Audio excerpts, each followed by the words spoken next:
aplikasi Alomedica, khusus untuk dokter.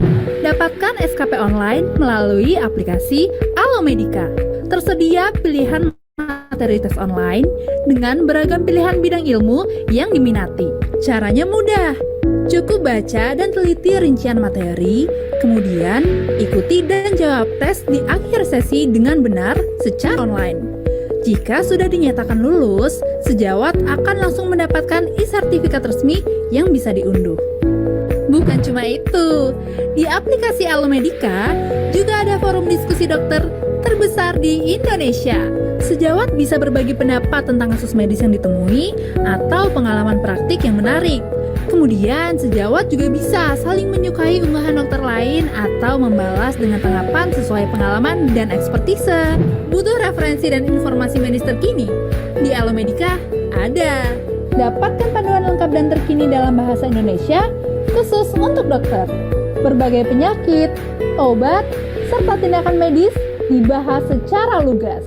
Ikuti juga webinar dengan narasumber dokter ahli dari berbagai bidang spesialisasi secara live maupun rekaman ulang hanya di aplikasi Alomedica. Sejawat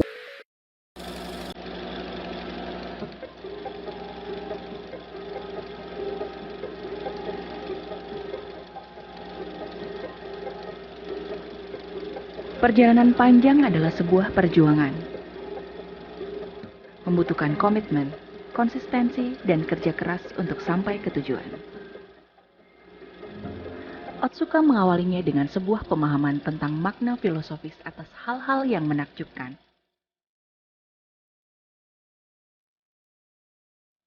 Mengembangkan potensi atas ide-ide baru dengan perspektif pemikiran yang luas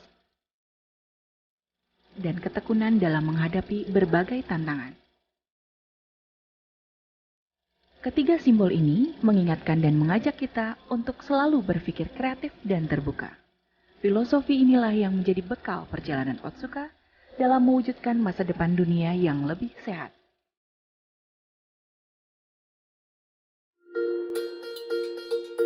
Tokushima adalah sebuah kota kecil yang terletak di Pulau Shikoku di bagian timur Jepang.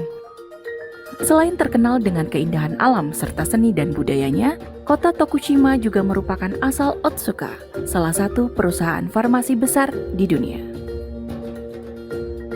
Berawal dari pabrik yang hanya memproduksi bahan kimia dengan beberapa orang karyawan, Otsuka terus berevolusi dengan melebarkan sayap bisnis dengan menciptakan produk-produk baru di bidang kesehatan.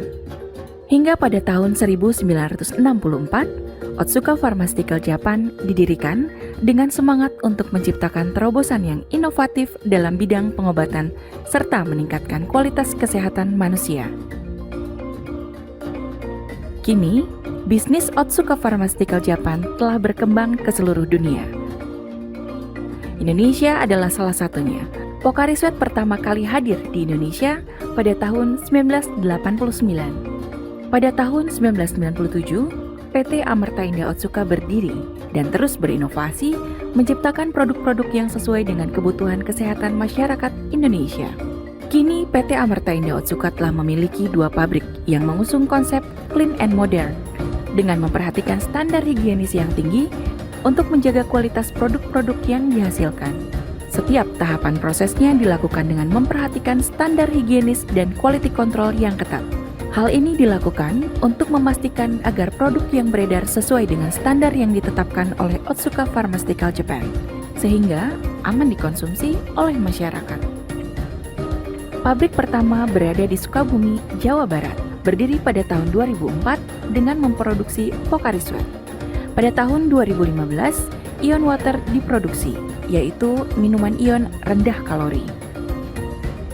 Dan kemudian pada tahun 2018, di pabrik ini juga diresmikan line produksi baru untuk produk Oronamin C, yaitu minuman vitamin C dan B mengandung madu. Para karyawan yang bekerja di pabrik Sukabumi ditunjang dengan berbagai fasilitas seperti lapangan futsal, tenis meja, fitness center, masjid, perpustakaan, ruang laktasi, dan studio musik. Pabrik yang kedua berada di Kejayan, Pasuruan, Jawa Timur. Berdiri pada tahun 2010, di pabrik inilah line pertama untuk Pocari Sweat diproduksi secara aseptik. Dan pada tahun 2018 diresmikan line produksi untuk Soy Joy, yaitu cemilan sehat yang terbuat dari kedelai. Para karyawan di pabrik Kejayan juga dapat memanfaatkan berbagai fasilitas yang tersedia seperti lapangan bola, fitness center, lapangan basket, masjid, training center, perpustakaan, ruang laktasi, serta rumah belajar bagi masyarakat sekitar. Kedua pabrik ini sama-sama memiliki konsep open factory, di mana masyarakat bisa mendatangi pabrik untuk mendapat edukasi dan melihat proses pembuatan produk secara langsung. Dengan menjunjung tinggi keberagaman, para karyawan PT Amerta Indah Otsuka bekerja secara profesional dan memiliki kesempatan untuk mengembangkan diri sesuai potensinya masing-masing. Penerapan Hexa Principles yaitu passion, respect, one for all for one, for the future, creative and credible, sebagai pedoman dasar karyawan untuk berperilaku lebih kreatif dan inovatif. PT Amerta Indah Otsuka telah mendapatkan sejumlah sertifikat dan penghargaan, antara lain Food Safety System Certification, ISO 14001 tentang Sistem Manajemen Lingkungan, ISO 50001 tentang Sistem Manajemen Energi, dan penghargaan penerapan industri hijau. PT Amerta Indah Otsuka mengadakan sejumlah acara rutin sebagai ajang promosi produk sekaligus sarana edukasi kesehatan kepada masyarakat. Satu Hati merupakan platform CSR PT Amerta Indah Otsuka yang fokus di bidang kesehatan, pendidikan, dan lingkungan. Jaringan distribusi PT Amerta Indah Otsuka telah tersebar di seluruh penjuru Indonesia dan Asia Tenggara. Kini, produk-produknya bisa dengan mudah ditemukan di mana saja. Melalui 4 produk utamanya yaitu Pocari Sweat, Soy Joy, Ion Water, dan Oronamin C, PT Amerta Indah Otsuka berkomitmen untuk menjadi perusahaan yang inovatif dan terpercaya, dengan memberikan kontribusi yang signifikan bagi konsumen dan masyarakat Indonesia.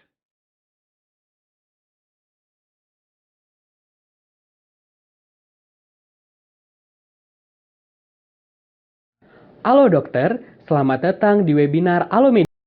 Sebelum sejawat mengikuti acara hari ini, mari kita simak informasi singkat berikut.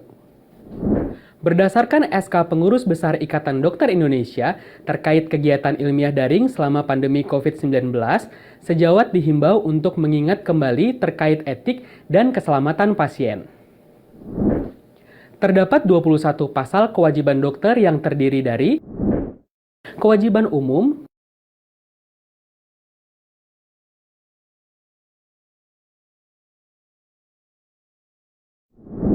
kewajiban terhadap pasien,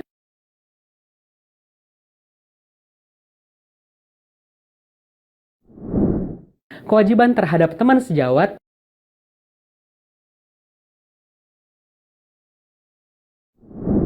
dan kewajiban terhadap diri sendiri.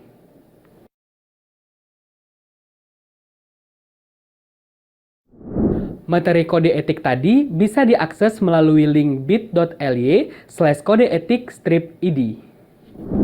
Satu hal lagi yang perlu diingat, yaitu terkait 6 sasaran keselamatan pasien, yang terdiri dari ketepatan identifikasi pasien, komunikasi efektif, keamanan obat yang perlu diwaspadai, tepat lokasi, prosedur dan pasien operasi, pengurangan risiko infeksi, dan risiko pasien jatuh.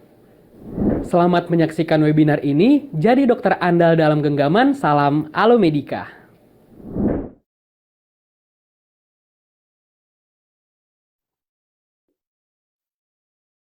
Selamat malam, selamat datang para rekan sejawat dalam acara Roundtable Discussion dengan judul Tata Laksana Terapi Cairan pada Penyakit Infeksi. Perkenalkan, saya Dr. Olvi yang akan menjadi moderator pada RTD hari ini. Sebelumnya, saya ucapkan terima kasih atas kehadiran rekan-rekan sejawat di tahun yang baru ini kita dapat berjumpa kembali. Tentunya dokter-dokter juga sudah tidak sabar ingin bersama-sama belajar dan update ilmu kembali, khususnya mengenai terapi cairan bersama para dokter-dokter ahli di bidangnya. Baik, selanjutnya, ya, saya akan bacakan terlebih dahulu susunan acara pada RTD malam ini, yaitu pembukaan, diikuti dengan sesi ilmiah pertama oleh Dr. Robert Sinto, spesialis penyakit dalam, konsultan penyakit tropik infeksi. Kemudian sesi ilmiah kedua bersama Dr. Nina Dwi Putri, spesialis anak konsultan. Kemudian sesi diskusi dan tanya jawab, diikuti oleh diskusi kasus nanti bersama Dr. Reza, lalu presentasi produk bersama Bapak Apoteker Niko Rudianto, kemudian terakhir penutupan. Dan adapun tata cara webinar pada malam hari ini, yaitu kehadiran peserta sudah terekam otomatis, sehingga tidak perlu absensi atau daftar hadir. Silakan nanti mengetik pertanyaan di kolom chat ditujukan ke nama narasumber. Pertanyaan akan dibacakan saat sesi tanya jawab setelah presentasi. Baik, ya selanjutnya kita langsung saja ke sesi ilmiah yang pertama bersama Dr. Robert. Yang sudah hadir juga ada Dr. Robert Sinto. Selamat malam, dokter. Selamat malam, Dr. Malam, Alfi. Selamat dokter. malam, Ya, sejawat yang saya hormati. baik. Bagaimana kabarnya, dok? Sehat-sehat, Dr. Alfi. Sehat ya, dok. Baik. Oke, sebelumnya saya izin untuk membacakan CV Dr. Robert terlebih dahulu ya, dok ya. Baik, ya, Dr. Robert Sinto, spesialis penyakit dalam, konsultan penyakit tropik infeksi. Beliau menempuh pendidikan dokter umum, dokter spesialis penyakit dalam, dan konsultan penyakit tropik infeksi di Fakultas Kedokteran Universitas Indonesia. Riwayat pekerjaan tahun 2019 hingga sekarang sebagai konsultan penyakit tropik infeksi di Rumah Sakit St. Carolus Jakarta, Vice Head of Antimicrobial Stewardship Committee, Head of COVID-19. Tahun 2016 hingga sekarang sebagai staf medis di Divisi Penyakit Tropik Infeksi, Departemen Ilmu Penyakit Dalam, FKUI RSCM, Member of Antimicrobial Stewardship Committee, Member of Emerging Infectious Disease Team. Kemudian tahun 2014 hingga sekarang sebagai dokter penyakit dalam di Rumah Sakit Pelni Jakarta, Head of Antimicrobial Stewardship Committee, dan Member of Infection Prevention Control Committee, Head of COVID-19 Outbreak. Baik, ya, kepada Dr. Robert, saya persilakan dokter untuk memulai sesi ilmiahnya. Waktunya 25 menit ya, dokter. Baik, terima kasih. Silakan, dokter. Baik, terima kasih, Dr. Alfi. Jadi, terima kasih kepada sejawat yang sudah hadir pada malam hari ini. Juga terima kasih kepada Otsuka yang sudah memfasilitasi diskusi kita pada malam hari ini. Topik yang dimintakan untuk kita diskusikan bersama adalah mengenai bagaimana peran dari terapi cairan oral pada penanganan demam.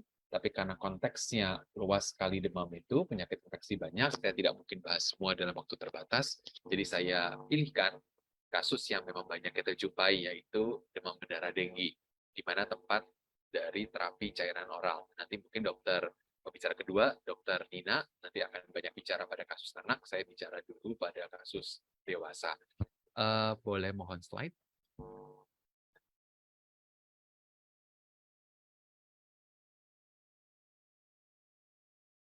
Boleh bantuan untuk slide? Next slide.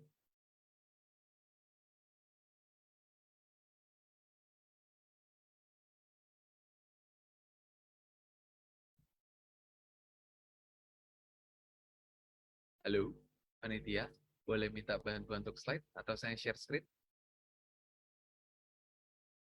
Ya, baik, sebentar dokter, kepada tim panelis mungkin bisa dibantu.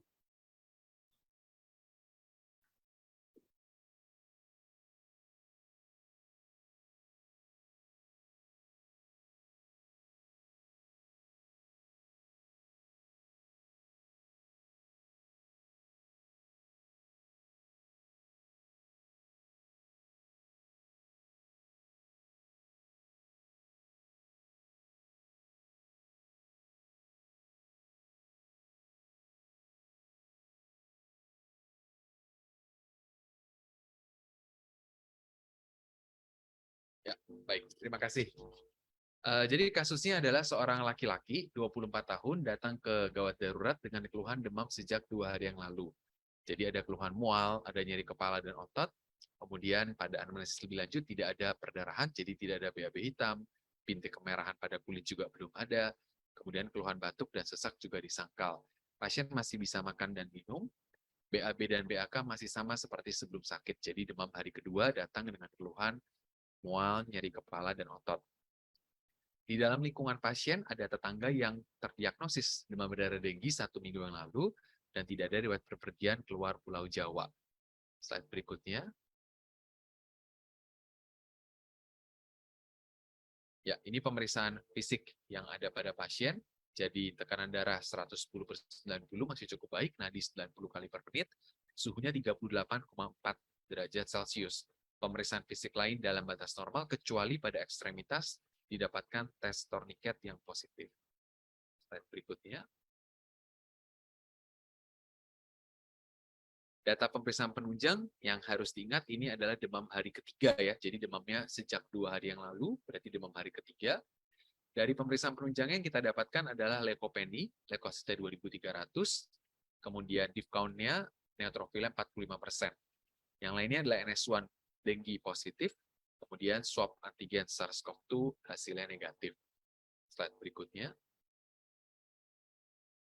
Ya, mendapati kasus ini di IGD, nanti ada beberapa bagian yang saya penggal untuk kita bisa diskusikan dalam bentuk polling, tapi kita mulai dulu dengan bagaimana cara kita mendiagnosis atau bagaimana diagnostic approach. Baru nanti pada bagian yang kedua kita akan bicara mengenai terapi suportif yang bisa kita berikan pada pasien. Saya mulai dengan diagnosis terlebih dahulu, slide berikutnya.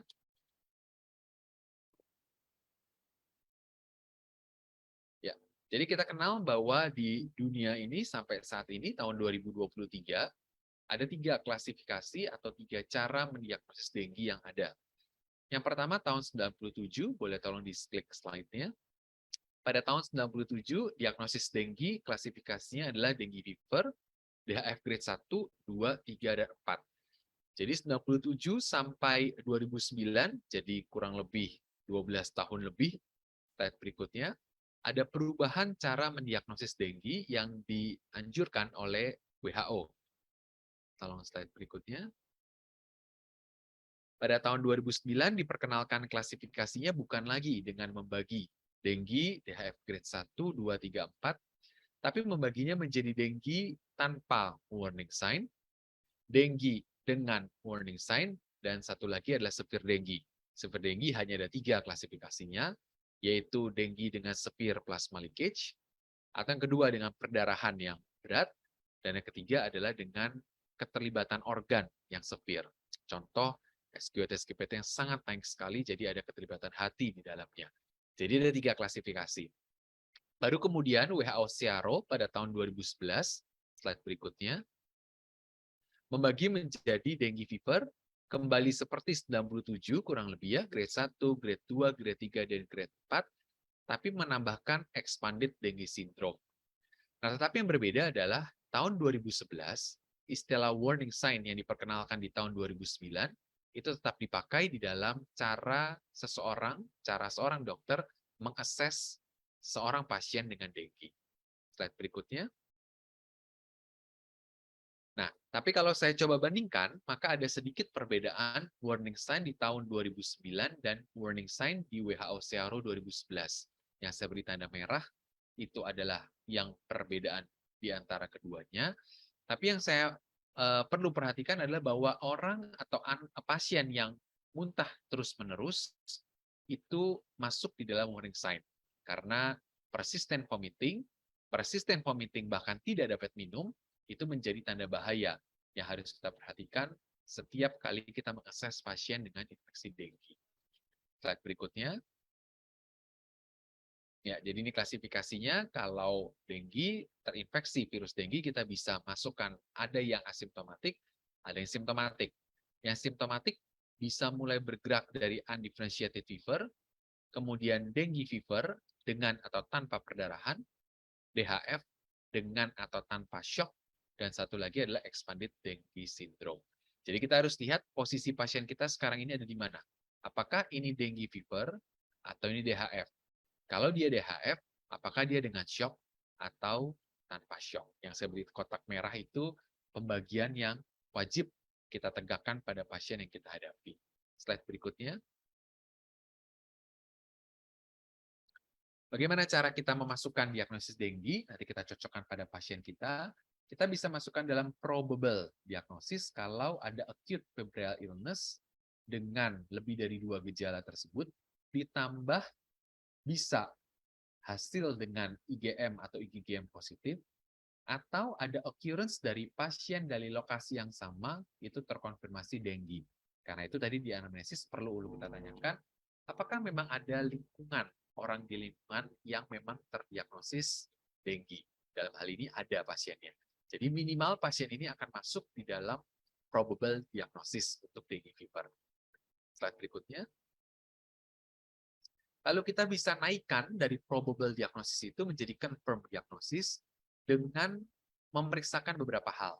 Yang umum kita periksakan adalah dengan NS1 dengue. Itu posisinya di nomor 3, detection dari dengue virus atau antigen. Yang lain kita bisa periksakan PCR, atau kita bisa berikan kultur virus, tapi tidak lazim untuk praktek sehari-hari. Kita bisa periksakan NS1, dan dengan NS1 yang positif tersebut, maka kita sudah bisa menaikkan derajat diagnosisnya dari probable ke confirmed diagnosis dari dengue. Nah, selanjutnya kalau dia sudah confirmed diagnosis, tadi carang, kita harus lihat apakah dia DHF atau dia bukan DHF. Slide berikutnya. Ya, ini adalah gambar yang kita bisa tahu bersama bahwa hati-hati ketika kita mendiagnosis dengue di hari kedua atau ketiga. Tadi slide-nya bahwa pasien ini datang dengan demam hari kedua ketiga, trombositnya masih normal, tapi bukan berarti itu memikirkan dengue. Karena itu masih mungkin dengue, karena trombositopeni itu baru terjadi di akhir hari ketiga atau awal hari keempat. Slide berikutnya. Ya, ini adalah timing juga yang penting untuk kita memeriksakan. NS1 itu kan positif di hari-hari awal, dan kemudian dia akan menjadi negatif sesudah IgG untuk dengue sudah muncul. Sehingga kalau kita periksakan terlalu awal untuk dengue, IgM, IgG hasilnya masih bisa negatif. Sebaliknya, kalau kita periksakan NS1-nya terlalu late, terlalu terlambat, maka hasilnya bisa negatif palsu. Jadi timing pemeriksaan antigen dan antibodi itu akan sangat penting untuk membantu kita mendiagnosis demam berdarah dengue. Slide berikutnya. Ya, jadi kalau memang nanti pasiennya memenuhi kriteria ini, yaitu ada demam, ada manifestasi perdarahan, baik itu yang dipaksakan atau dicobakan, yaitu tourniquet test, atau memang spontan. Yang ketiga adalah platelet count kalau di bawah 100.000, dan yang keempat adalah kalau adanya evidence dari plasma leakage. Maka kita bisa memasukkan ke dalam diagnosis demam berdarah dengue. Slide berikutnya. Ya, itu adalah tahapan diagnosis. Jadi kalau saya recap, datang dengan demam, kita lihat masukkan dia dahulu, apakah dia probable atau dia confirm. Kemudian kalau dia sudah dengue, lihat derajatnya. Apakah memang ini demam dengue saja, atau dia demam berdarah dengue ketika masuk ke dalam kriteria di demam berdarah dengue tersebut. Nah, lantas apa yang perlu kita lakukan untuk terapi suportif pada pasien yang kita hadapi tadi? Slide berikutnya. Ya, ini adalah dasarnya, pada dengue itu terjadi invasi dari virus dengue ke berbagai organ dari tubuh kita. Pada kiri atas, itu ada invasi pada hepatosit, sehingga mengakibatkan pada dengue, SpO2 juga bisa naik. Tetapi yang paling penting adalah, pada dengue terjadi pertempuran atau battle, reaksi tubuh terhadap adanya antigen dari dengue, virus dengue, itu terutama pada sel endotel. Pada sel endotel tersebut akan terjadi proses pelepasan berbagai sitokin yang tidak saya detailkan, karena itu akan menyebabkan terjadinya plasma leakage karena adanya pelonggaran dari tight junction ataupun adherent junction yang ada menghubungkan antara satu endotel dengan endotel lain. Jadi tanpa adanya faktor lain pun, maka pada pasien dengan demam berdarah dengue yang kita harus perhatikan, dia bisa terjadi kekurangan cairan intravaskular akibat pemindahan cairan intravaskular ke rongga ketiga karena adanya plasma leakage tersebut. Karena itu salah satu tanda plasma leakage adalah tadi bisa terjadi asites, bisa terjadi efusi pleura karena adanya pemindahan ke rongga ketiga tersebut. Slide berikutnya. Ya, tapi selain proses fisiologi yang terjadi karena tadinya plasma leakage yang kemudian mengakibatkan penurunan cairan intervaskular, maka pada pasien demam, termasuk dalam demam berdarah denggi, itu ada perubahan fisiologi tubuh. Perubahan fisiologi yang saya maksud adalah adanya menggigil dan berkeringat. Jadi tahapannya adalah ketika terjadi perubahan set point di hipotalamus akibat adanya pirogen, eksogen dalam hal ini virus, maka dia akan mengakibatkan set point itu naik. Agar tubuh bisa mencapai set point yang tinggi tersebut, maka tubuh melakukan berbagai adaptasi. Adaptasi yang dimaksud salah satunya adalah dengan menggigil. Adaptasi lain adalah dengan vasokonstriksi, sehingga tubuh bisa mencapai set point tersebut. Sesudah tercapai set point tersebut, pasien ada dalam keadaan demam, maka tubuh berusaha untuk menurunkan set point kembali ke nilai normal dengan cara melepas panas. Cara melepas panas itu dilakukan oleh tubuh dengan berkeringat atau dengan melakukan vasodilatasi pembuluh darah kapiler. Slide berikutnya, apa yang terjadi ketika kita berkeringat? Maka ini adalah proses fisiologi berkeringat. Kelenjar keringat kita tersusun dari struktur berupa kumparan di daerah dermis yang kemudian memiliki ductus ke arah permukaan. Nah, pada proses produksi kelenjar keringat, maka kelenjar keringat kita itu awalnya memiliki konsentrasi garam yang tinggi, bisa mencapai 20 mg per liter. Tapi seiring dengan perjalanan keringat ini sampai keluar menembus ke epidermis, maka terjadi resorpsi garam, tetapi tidak secara sempurna, sehingga masih ada komponen garam yang keluar di dalam keringat yang keluar dari tubuh pasien, yang berkisar sekitar 5 sampai 10 mg. Nah, itu nanti disesuaikan dengan kemampuan adaptasi tubuh. Seseorang yang memiliki adaptasi yang sangat baik, yang sudah sering berkeringat, maka kelenjar keringatnya itu akan menghasilkan pada akhirnya keringat yang mg-nya lebih kecil, misalnya 0,5 sampai 2 mg saja. Tapi rata-rata produksi kelenjar kita itu akan mengandung garam sekitar 5 mg per liter. Nah, ini adalah proses pelepasan yang terjadi. Sehingga kita perlu pahami bahwa yang keluar dalam bentuk keringat itu bukan hanya air saja, tapi air yang mengandung elektrolit atau air yang mengandung ion. Slide berikutnya. Nah, ini ya, jadi kalau ada demam, maka yang terjadi adalah keluar cairan lewat urin, yang lain juga keluar melalui pernapasan, jadi lewat paru, yang lain juga mengeluarkan, ada keluar cairan melalui urin. Urin kita banyak, kalau berkeringat minum banyak, keluar urin banyak. Yang perlu diperhatikan adalah ketika kita demam, maka yang keluar bukan hanya air saja, tapi yang akan keluar juga adalah air plus elektrolit. Sehingga tentu yang perlu kita ganti, yang perlu kita edukasi untuk diganti bukan hanya air saja, tapi air yang mengandung elektrolit. Slide berikutnya. Maka bagian dari home supportive treatment atau ketika pasien dirawat di rumah sakit juga yang perlu kita lakukan untuk terapi suportif yang pertama adalah tentu istirahat. Karena istirahat menurunkan metabolisme tubuh. Yang kedua, sebisanya suhu diatur di bawah 39 derajat. Kalau suhu terlalu tinggi di atas 39, maka berikan paracetamol untuk menurunkan demam tersebut. Tidak dianjurkan memberikan NSAID pada pasien dengan demam berdarah denggi karena akan mengakibatkan risiko perdarahan.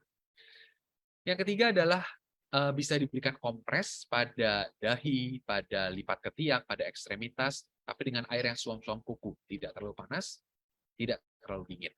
Dan yang terakhir adalah memberikan asupan cairan yang adekuat, karena kalau pasien dirawat di rumah, tentu tidak kita pasangkan cairan intravena, kita berikan cairan oral, adequate intake of fluid.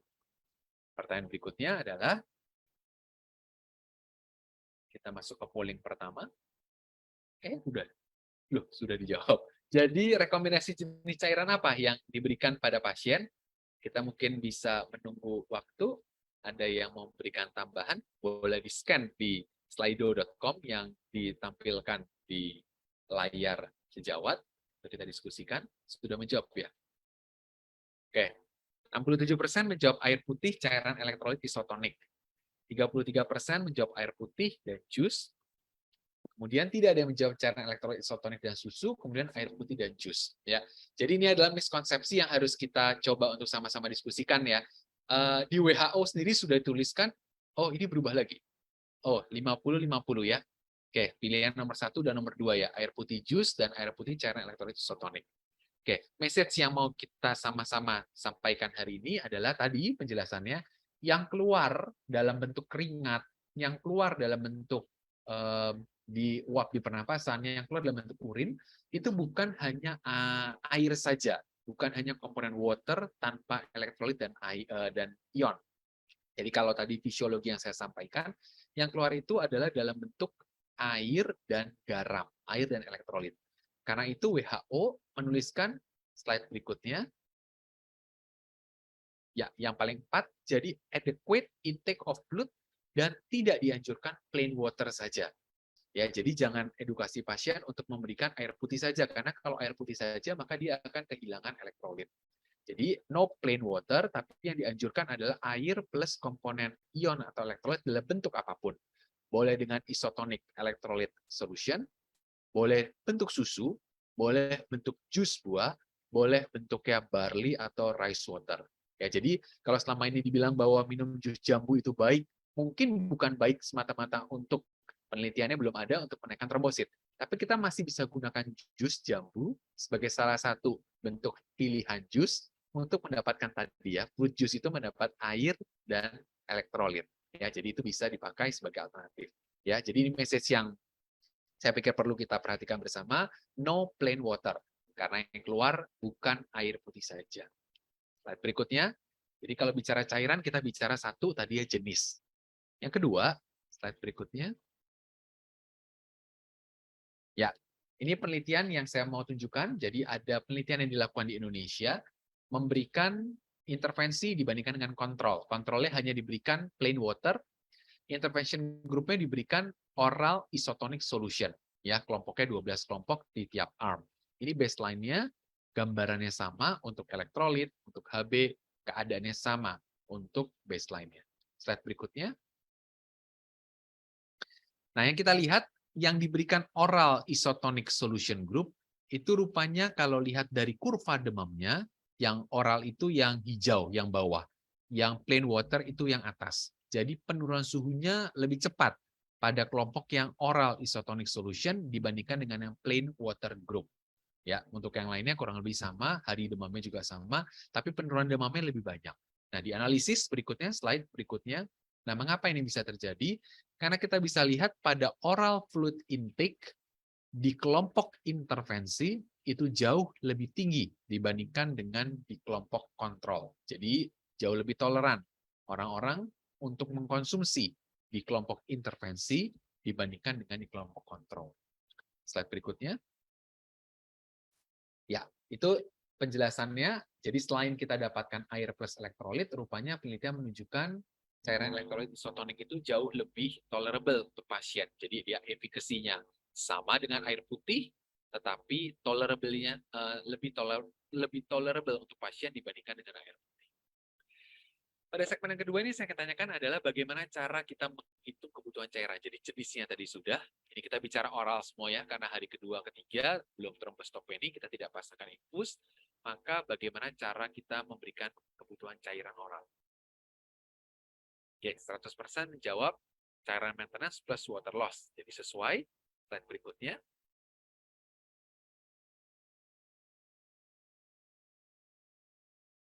Ya, 100% ya. Jadi yang harus kita perhitungkan tadi, yang pertama adalah berapa maintenance fluid water-nya yang dibutuhkan. Nah, itu rumusnya bisa dengan 1.500 plus berat badan dikurang 20 kali 20 cc per hari. Nah, ini adalah kebutuhan requirement daily-nya, normal maintenance-nya. Nah, tapi kita ingat pada demam berdarah tadi bisa terjadi plasma leakage, bisa terjadi pengeluaran yang lebih melalui keringat. Karena itu kita tambahkan dengan insensible water loss yang besarannya adalah 2,5 cc per kilogram berat badan per hari untuk kenaikan 1 derajat dari suhu. Jadi kita hitung dari berat badan pasien, kita hitung berapa water loss-nya. Nah, itu yang harus bisa di-cover dalam 1 hari. Dan tadi keuntungan dari pemberian cairan isotonik elektrolit isotonik adalah tolerabilitas lebih tinggi sehingga kita harapkan konsumsi pasien untuk mencapai kebutuhan tersebut bisa lebih mudah dicapai. Slide berikutnya. Ya, pertanyaan berikutnya adalah apakah pasien perlu dirawat di rumah sakit? pada keadaan tadi, maka tidak dianjurkan. Jadi kita hanya menganjurkan pasien dirawat kalau kurang dari 3 hari dengan warning sign. Karena itu tadi warning sign itu penting untuk kita akses, karena itu akan membantu kita memilah pasien mana yang perlu dirawat dan pasien mana yang tidak perlu dirawat. Nah, kalau sudah lebih dari 3 hari, maka kita bisa minta untuk dirawat kalau ada thrombocytopenia, ada warning sign, atau high risk patient. Jadi pasien usia lanjut, obesitas, pasien hamil, dan itu harus kita atur cairan lebih ketat sehingga dianjurkan untuk masuk perawatan di rumah sakit. Slide berikutnya, ini mungkin slide saya yang dekat terakhir, ini warning sign ya, tadi sudah disampaikan pada waktu awal, saya ingatkan kembali, not drinking. Jadi tidak bisa minum itu adalah warning sign yang harus kita pantau. Karena apa? Karena obatnya adalah suportif dengan cairan. Kalau dia tidak bisa minum, minta masuk admisi rumah sakit sehingga kita bisa pertimbangkan untuk pemberian cairan infus. Nah, slide berikutnya. Ya, kapan diperlukan kombinasi cairan IV? Silakan. Ini slide polling saya yang terakhir. Apakah semua pasien saat masuk rumah sakit? Atau hanya kalau asupan oral tidak ada kuat? Atau kalau ada perdarahan? Atau kita menunggu hemokonsentrasi yang membaik? Mungkin ada yang memberikan tanggapan. Asupan oral tidak ada kuat ya. Oke, baik. Jadi slide berikutnya. Kalau pasien sudah tidak bisa konsumsi cairan oral secara adekuat, maka saat itulah ada indikasi untuk IV fluid. Tidak perlu kita menunggu sampai impending shock atau shock terjadi, atau kalau ada hemokonsentrasi yang kita amati, maka segera intervensi dengan pemberian cairan. Ya, oke, baik. Ini slide saya yang terakhir, mungkin saya sampai kesimpulan. Ya, jadi kesimpulan saya yang pertama adalah dalam kaitan konteks terapi cairan oral, maka kita perlu pertimbangkan satu, jenis cairannya dahulu. Kedua, jumlah cairannya. Yang ketiga, waktu kita berikan. Apakah cukup oral saja, apakah oral harus ditambah IV. Tapi kalau kita sudah berikan IV pun, sebisanya pasien konsumsi oral, oral tetap harus kita berikan. Untuk hal cairan, maka saya tekankan lagi, yang dianjurkan adalah cairan yang no plain water, such as isotonic electrolyte solution, atau bentuk lain juga bisa ada, jus buah, susu, barley, atau rice water. Jumlahnya kita perhitungkan dari normal maintenance load per hour dan insensible water loss. Dan yang ketiga adalah harus hati-hati menilai apakah pasien kita memang sudah ada indikasi untuk cairan IV, sehingga kita bisa mulai pemberian cairan IV tersebut. Ini mungkin yang bisa saya sampaikan di dalam 25 menit presentasi saya. Mungkin kalau ada tanya jawab, ada hal-hal yang ingin diskusikan lebih lanjut, bisa kita diskusikan sesudah nanti narasumber kedua menyampaikan materi yang lebih menarik pada Anda. Terima kasih, saya berikan kesempatan kepada Dr. Olvi, kepada moderator, saya kembalikan waktu. Baik, terima kasih Dr. Robert. Ya, menarik sekali Dok. Jadi refresh ilmu kembali ya Dok ya mengenai DHF. Apalagi pemberian cairan elektrolit ya kadang terlupa. Kita taunya cairan biasa gitu ya, cairan biasa plain water, tapi ternyata yang penting juga adalah tadi ya cairan elektrolitnya itu. Baik kalau begitu. Nah, saya ingatkan kembali kepada rekan-rekan sejawat yang ingin bertanya boleh silakan diketik di kolom chat atau di kolom pertanyaan dan tuliskan nama narasumber yang dituju. Nah, selanjutnya saya berikan kesempatan kepada pembicara kedua. Ya, sudah ada Dr. Nina. Ya, baik. Selamat malam, Dokter. Selamat malam, Dr. Iya, Olvi. Selamat bagaimana malam, sejawat kabarnya, Dok? sekalian. Alhamdulillah baik, Dokter. Baik, alhamdulillah baik, Dokter. Nah, sebelumnya saya izin untuk membacakan CV dokter terlebih dahulu ya, Dok. Ya. Dr. Nina Dwi Putri, spesialis anak, subspesialis ilmu penyakit tropik konsultan, Magister of Science, menempuh pendidikan dokter umum dan dokter spesialis anak di Fakultas Kedokteran Universitas Indonesia, kemudian Clinical Fellowship in Infectious and Tropical Disease, Department of Pediatric, RSCM, konsultan penyakit tropik infeksi anak, Executive Fellowship in Pediatric Infectious Disease, Master of Tropical Pediatric di Rumah Sakit UI. Lewat pekerjaan tahun 2015 hingga sekarang sebagai dosen di Divisi Penyakit Tropik Infeksi Universitas Indonesia, tahun 2019 hingga sekarang sebagai staf medik di Departemen Pediatrik Rumah Sakit UI, kemudian tahun 2021 hingga sekarang sebagai staf medik di Rumah Sakit Brawijaya Saharjo. Baik, kepada Dr. Nina, saya persilakan dokter untuk memulai sesi ilmiahnya, waktunya 25 menit ya dokter ya. Silakan dokter. Baik, terima kasih Dokter Olvi atas perkenalannya. Assalamualaikum warahmatullahi wabarakatuh. Selamat malam ya sejawat sekalian. Saya senang sekali bisa berada di sini karena saya sebenarnya ikut belajar lagi nih tadi dengerin kuliahnya Dokter Robert, pembahasannya Dokter Robert, saya jadi ikut belajar dan saya yakin sejawat sekalian yang hadir di sini nih beruntung sekali karena ilmu yang kita diskusikan di sini adalah ilmu praktis sehari-hari yang banyak sekali kita temukan, kasusnya ya di lapangan, di IGD maupun di poliklinik. Dan juga kepada panitia, PT Otsuka, dan Alumedica saya mengucapkan terima kasih sudah mengundang saya untuk bicara di forum ini.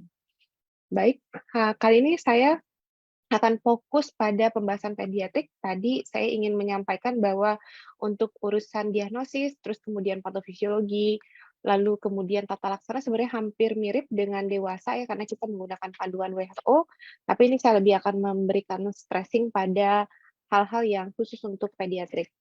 Slide selanjutnya.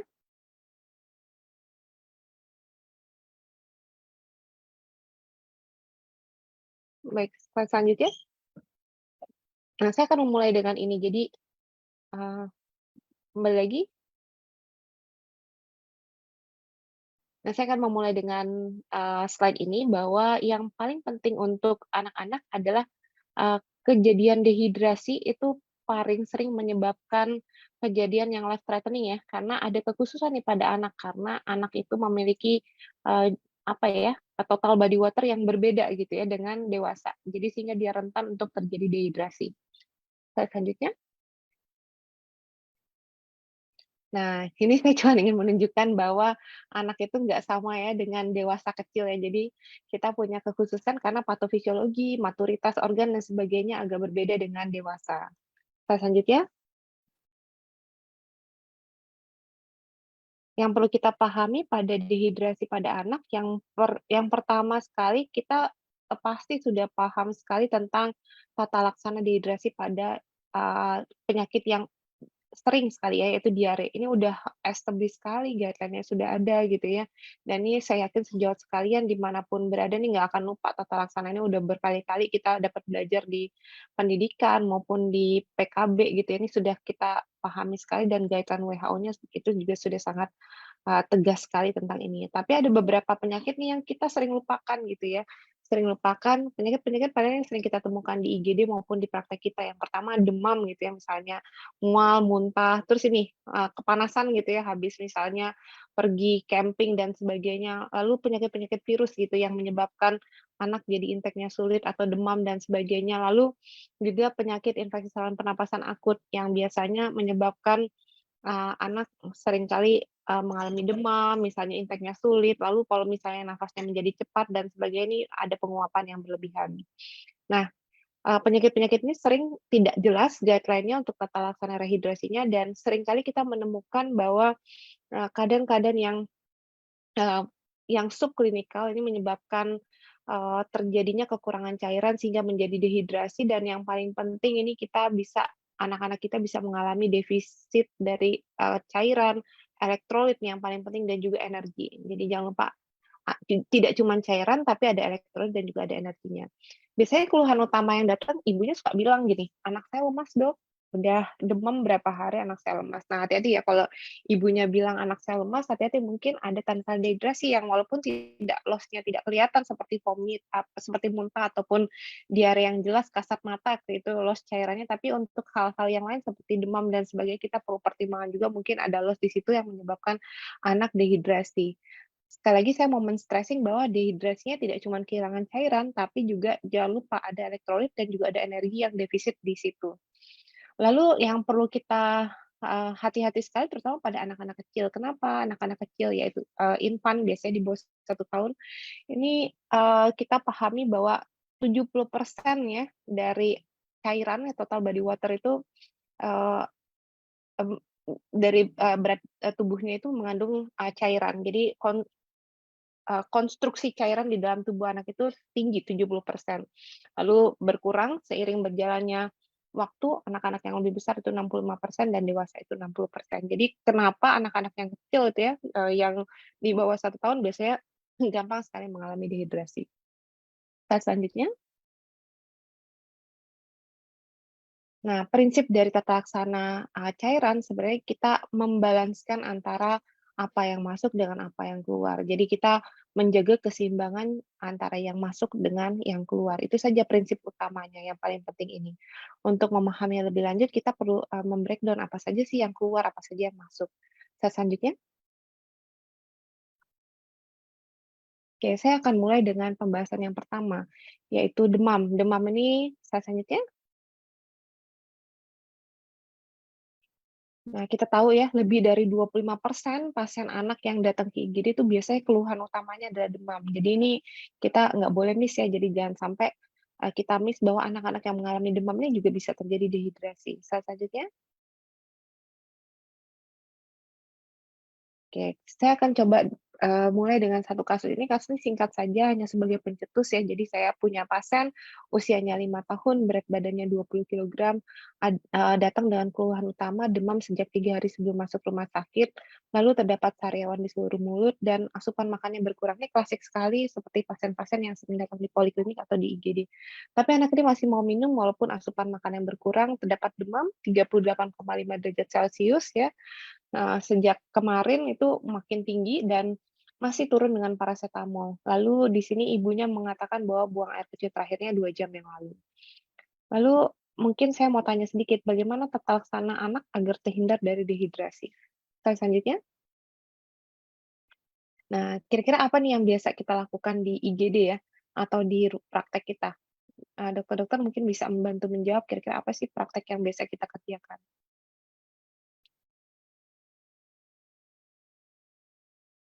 Mungkin ada yang mau menjawab?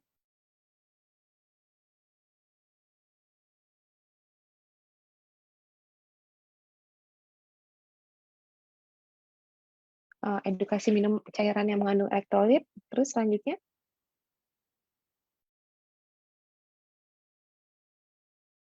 Oke, jawabannya udah benar semua ya. Jawabannya udah benar semua, tapi ternyata pasien-pasien kita ini banyak sekali kalau datang ke praktek kita mungkin bilangnya, "Anak saya udah minum air yang banyak." Nah, ini mungkin, pemahaman yang perlu kita, eee, betulkan gitu atau kita, jelaskan kepada orang tua bahwa kalau anak lagi demam, lalu kemudian anak misalnya lagi ada infeksi saluran pernafasan dan sebagainya, usahakan jangan cuma minum air putih yang banyak gitu ya, tapi juga harus yang mengandung elektrolit. Selanjutnya. Nah, ini sudah nambah nih 22%. Oke, lalu berapa banyak cairan yang harus diberikan pada anak ini? Mungkin ada yang bisa membantu saya? Tadi berat badannya 20 kilogram.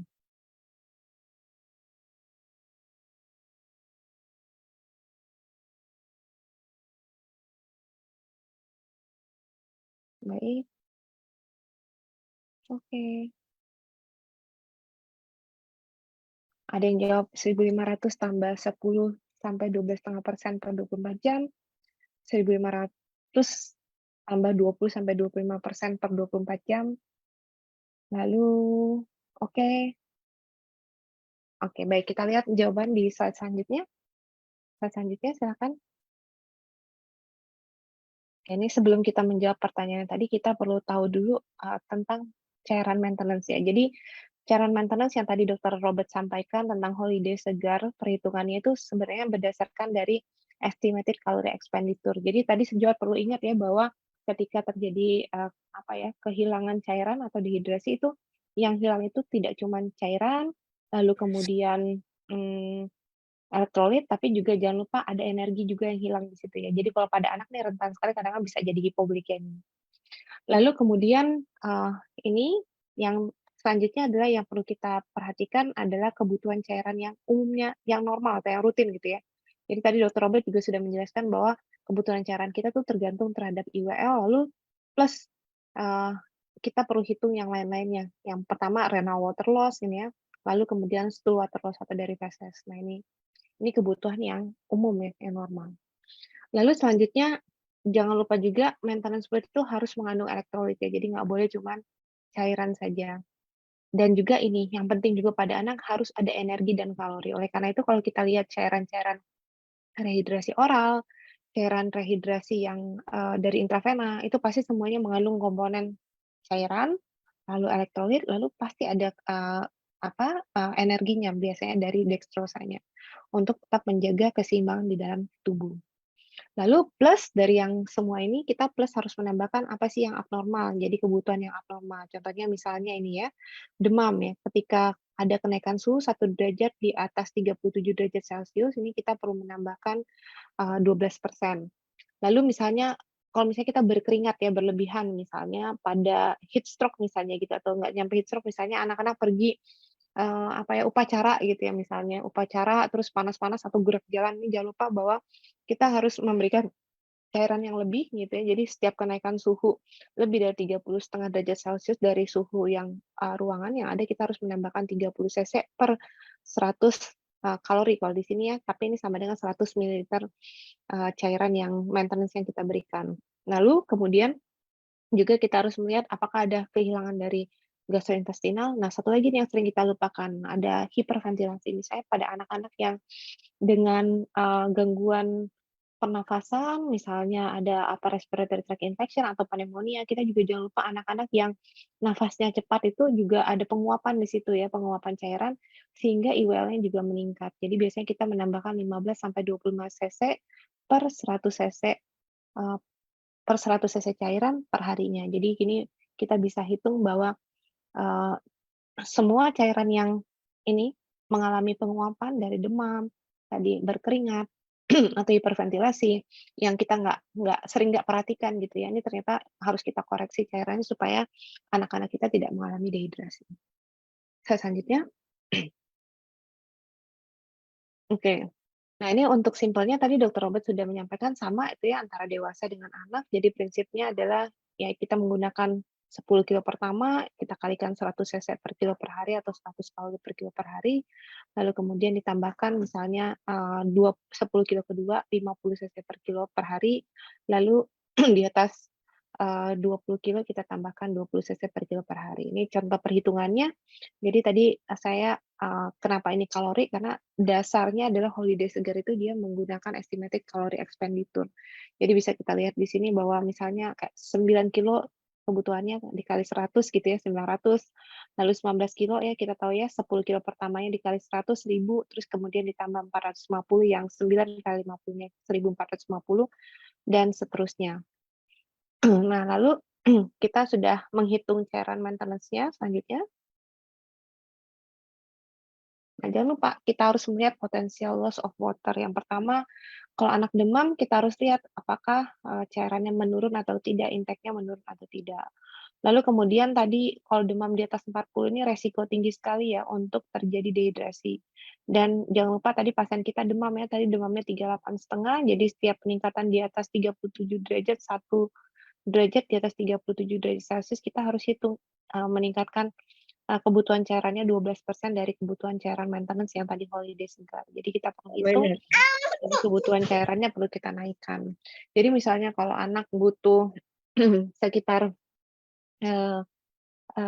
maintenance-nya tadi 20 kilo 1.500, kita bisa tambahkan lagi misalnya cairannya sekitar kalau 12% anggap saja dibagi 4, jadi sekitar 350-an ya. Jadi lebih kurang kita memberikan cairannya 1.850.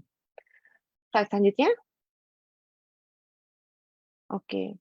Nah, ini jangan lupa sekali saya ingin mengulang ini ya, karena ini sering lupa, karena pasien-pasien saya di praktek juga pokoknya ibunya selalu bilang, "Dok, anak saya nih udah minum banyak ya," gitu ya, "udah minum banyak." Tapi tambah kejadian ikutannya kalau minum banyak air putih biasanya yang terjadi kembung gitu ya, karena yang hilang tuh kan elektrolitnya nggak tergantikan, terutama pasien-pasien yang misalnya muntah atau pasien-pasien yang mencret gitu ya. Kalau cuma mengganti dengan cairan air putih saja biasanya anaknya selanjutnya tuh ya bisa kembung gitu karena elektrolitnya nggak tergantikan terutama kalium. Jadi jangan lupa kalau misalnya ada pasien kita yang demam gitu ya, terus kemudian mungkin ada tadi infeksi saluran pernafasan, terus kemudian intake-nya sulit atau ada muntah, mencret dan sebagainya, jangan lupa ajarkan untuk mengganti cairan dengan cairan yang mengandung elektrolit.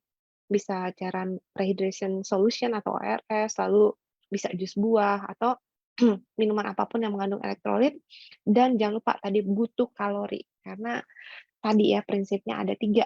Prinsipnya adalah cairan, terus kemudian elektrolit dan juga kalorinya jangan lupa diganti karena ini krusial sekali terutama untuk anak-anak yang kecil.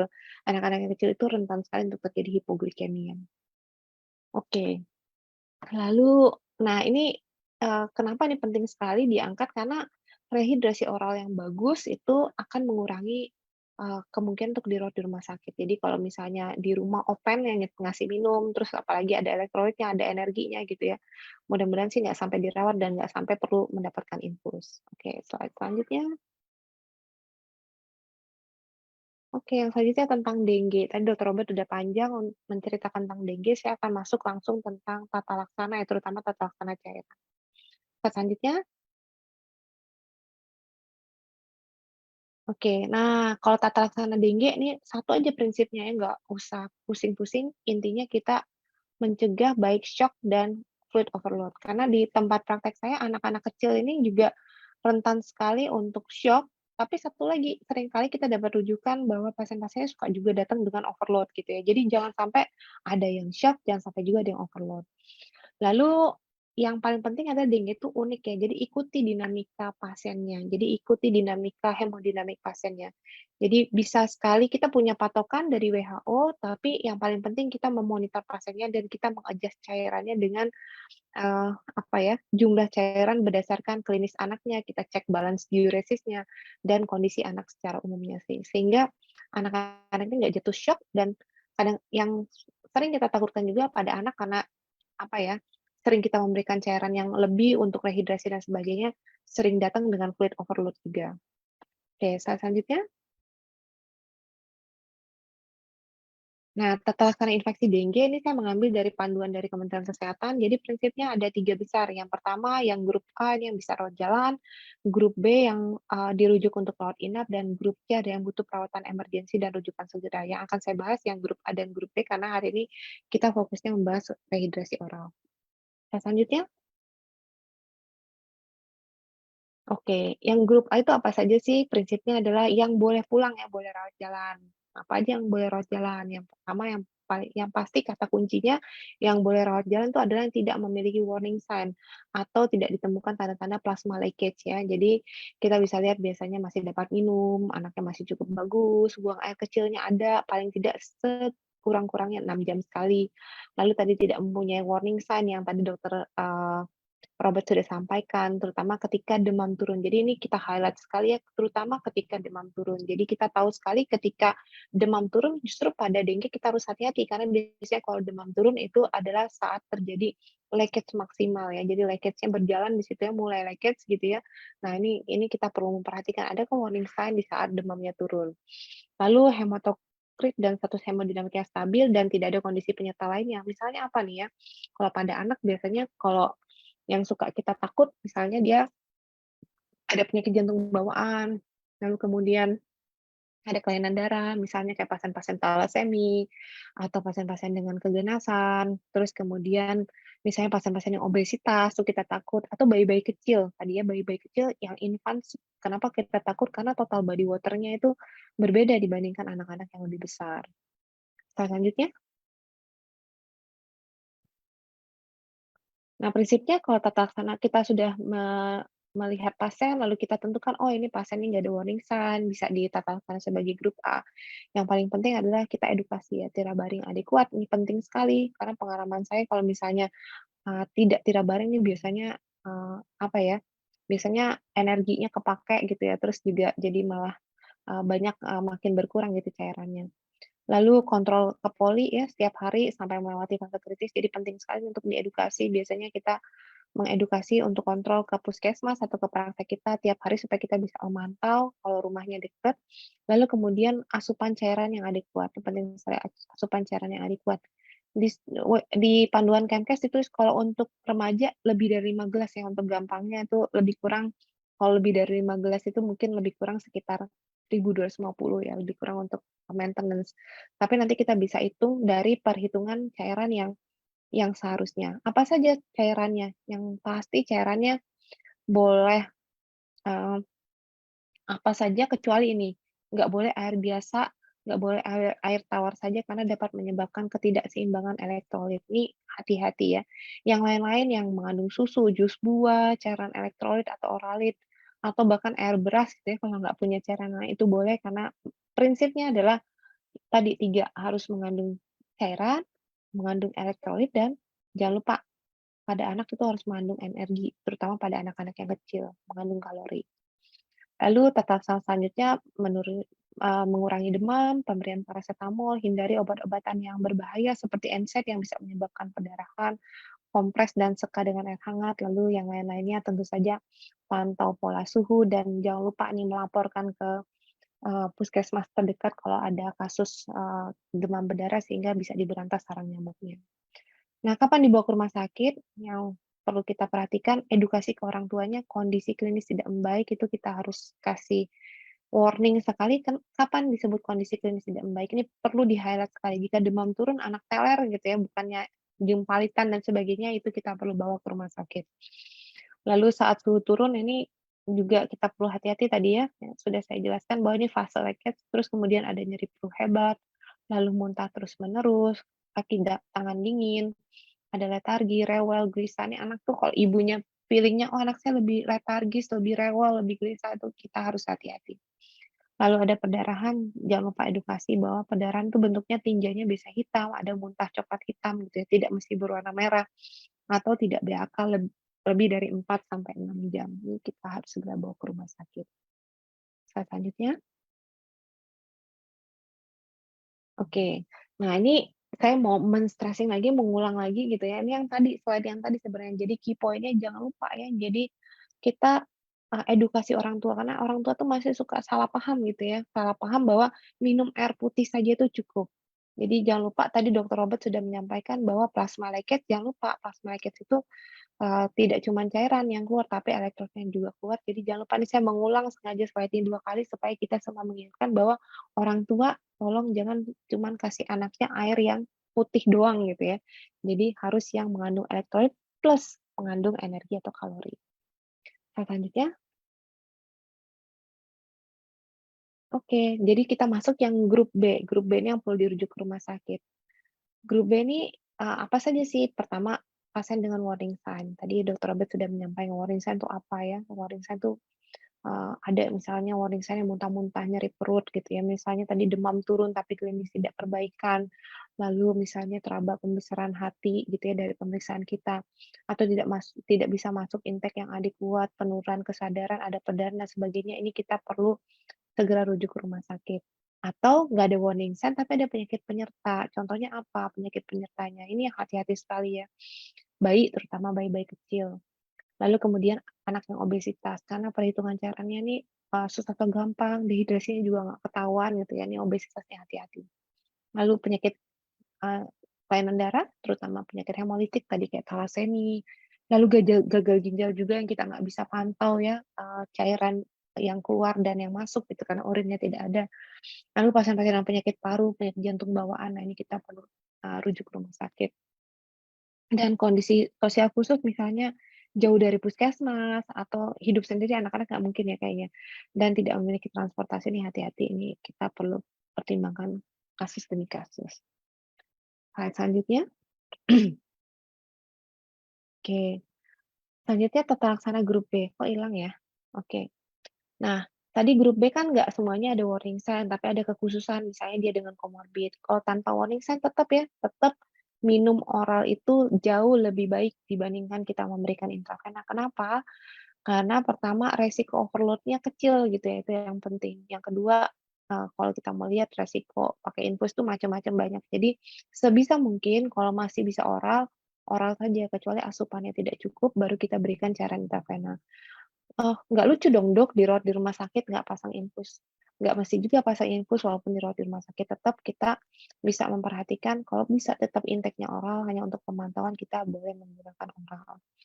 Tapi tadi kalau misalnya kita gagal dan pemberian oral, misalnya dia ada muntah-muntah, minumnya males, nggak mau, biasanya anak-anak kan susah ya dikasih minum, nggak kooperatif, minumnya nggak cukup gitu, kita boleh memberikan cairan intravena. Apa saja yang diberikan? Tentu saja cairan yang sesuai yaitu yang isotonik, contohnya RL atau NaCl. Bisa kalau fase-fase tanpa, warning sign atau tanpa leakage, kita bisa memberikan yang tanpa dextrose karena kita tidak melakukan rehidrasi. Jangan lupa Bila obesitas atau overweight, gunakan berat badan ideal. Slide selanjutnya, slide selanjutnya. Eh, mohon maaf, tadi udah ya. Oke, terus kita masuk yang dengan warning sign. Jadi pada yang warning sign ini atau pada fase kritis ya kita perlu hati-hati. Jadi kita perlu eee, maintenance ya, volume di dalam darah, jangan lupa ya, tidak boleh, kekurangan, tapi juga tidak boleh overload, karena overload juga bisa bikin mati ya, bisa bikin tenggelam gitu ya paru-parunya. Jadi paling penting adalah pemantauan. Jadi pemantauan ini penting sekali. Kalau dulu saya diajarkan sama guru-guru saya, kita kalau ada pasien DBD harus ada DBD form. DBD form itu fungsinya apa? Untuk memantau ya, sebenarnya yang paling utama adalah tanda vital, itu yang gampang sekali kita pantau.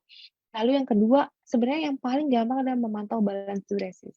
Ini saya mau kasih tips sedikit ya, Pak. Pokoknya pegangan saya selama merawat pasien di bangsal gitu ya, kan tidak semuanya punya monitor dan sebagainya, tidak semuanya punya fasilitas PICU dan sebagainya. Jadi yang paling penting adalah yang paling kita lihat adalah diuresis, itu penting banget, sama cairan yang masuk. Nah, untuk menjaga hemodinamik stabil, biasanya kalau anak kita maunya sekitar 1 cc per kilo lah ya, dekat-dekat 1 cc per kilo. Pada anak-anak yang besar bisa setengah sampai 1, tapi supaya aman ya 1 cc per kilo. Kita nggak mau kalau di atas 2, kita juga nggak mau di bawah 1, biasanya dekat-dekat 1 cc per kilo. Kenapa? Kalau di bawah 1 biasanya kita takut nih, bergeser sedikit cairan kurang cairan. Tapi kalau di atas 2 biasanya kita takut nanti di fase dia balik, itu akan jadi overload. Jadi pegangannya seperti itu. Tapi, ini yang tapinya ya, suka ada pitfall-nya nih kalau misalnya kita merawat pasien di bangsal. Jadi yang paling penting adalah kita tahu kan hemodinamik tubuh pasien tuh berubah tiap waktu. Bahkan, ya jam sekarang dengan jam nanti 12 jam lagi pasti nggak sama. Jadi paling penting kalau kita memantau balance diuresis paling tidak setidak-tidaknya kita harus memantau tiap 6 jam. Nggak boleh misalnya menghitung balance diuresis tiap 24 jam, karena kita nggak tahu berapa jam terakhir, mungkin yang sebelumnya kekurangan cairan atau yang awal-awalnya doang, misalnya urinnya banyak banget, terus dikumulatifkan jadi banyak, padahal secara real saat ini tubuhnya kekurangan cairan. Jadi yang paling penting adalah real menghitung balance diuresisnya paling enggak 4 sampai 6 jam, lalu kemudian, kita bisa memastikan bahwa, diuresis itu paling enggak dekat-dekat 1 cc per kilo. Nggak mau lebih di atas 2 cc atau di bawah 1 cc itu nggak mau, karena ada resiko overload dan ada resiko shock. Oke, selanjutnya. Nah, pada fase-fase yang kritis, tadi pada fase-fase yang DHF ya gitu, yang ada plasma leakage-nya gitu ya. Jadi, prinsipnya adalah pemberian cairan adalah sebenarnya dehidrasi sedang ya, prinsipnya dehidrasi sedang mirip seperti diare sebenarnya. Jadi maintenance plus defisit 5% atau pada yang leakage-nya banyak kita bisa leakage-nya itu bisa kita hitung sampai 10%, tapi secara umum 5% itu cukup untuk anak-anak. Lalu kemudian jangan lupa nih ya, jadi kalkulasinya harus mengikuti ideal body weight atau actual body weight yang mana yang paling rendah. Jadi jangan ambil yang paling besar. Lalu kalau kita memberikan cairan biasanya nggak 24 jam tuh cairan nggak bergerak ya, misalnya kita udah hitung defisit 5%, 24 jam sampai 2 hari defisit 5% aja, misalnya kasih cairan 2.000, yaitu cairan dehidrasi sedang gitu, sampai 24 jam, 48 jam nggak di-assess ulang kebutuhan cairannya. Nah, besok-besok datang parunya tenggelam gitu ya, udah sesek anaknya, akumulasi cairan di mana-mana, jadi asites dan sebagainya. Balik lagi dengan tadi yang saya sampaikan buat tipsnya, kalau kita mau merawat pasien dengue aman di ruangan, jangan lupa balance diuresisnya tuh tiap 4 sampai 6 jam. Jadi pastikan bahwa 6 jam kita membalance diuresis. Itu penting sekali untuk mengatur cairan. Misalnya nih, kalau kita kasih cairan maintenance plus 5% selama 6 jam gitu, ternyata kita hitung balance diuresisnya. Diuresisnya ternyata, eee 3 cc per kilo gitu ya, ternyata diuresisnya 4 cc per kilo gitu ya. Nah, kalau diuresnya 3 sampai 4 cc per kilo walaupun kita tahu nih misalnya ada fase leakage gitu ya, tapi ternyata kebutuhan cairan di tubuhnya sendiri, itu tidak perlu sampai 5% ternyata defisitnya. Jadi kita bisa turunkan cairannya misalnya ke maintenance saja. Nah, tapi hati-hati nih ya, hati-hati yang sering terjadi pitfall juga, Eee, yang terjadi di duluan adalah seperti ini, kita kasih cairan maintenance plus defisit 5%, tapi kita nggak menghitung oralnya. gitu ya. Jadi jangan lupa tadi dokter Robert juga udah menyampaikan, jadi kalau kita ngasih cairan di ruangan itu harus menghitung secara keseluruhan, baik oral maupun IV. Jadi oralnya berapa, IV-nya berapa, totalnya maintenance plus 5% defisit. Yang sering kejadian adalah kita kasih maintenance plus 5% defisit, ternyata anaknya minum juga, disuruh ibunya minum banyak gitu ya. Minum banyak air putih lagi, wah tambah deh bocor cairannya ya. Jadi nanti di fase balik gitu ya, cairannya balik di fase konvalesen, parunya tenggelam, anaknya asites, matanya bengkak dan sebagainya, malah jadi sesak gitu. Jadi ini perlu hati-hati sekali.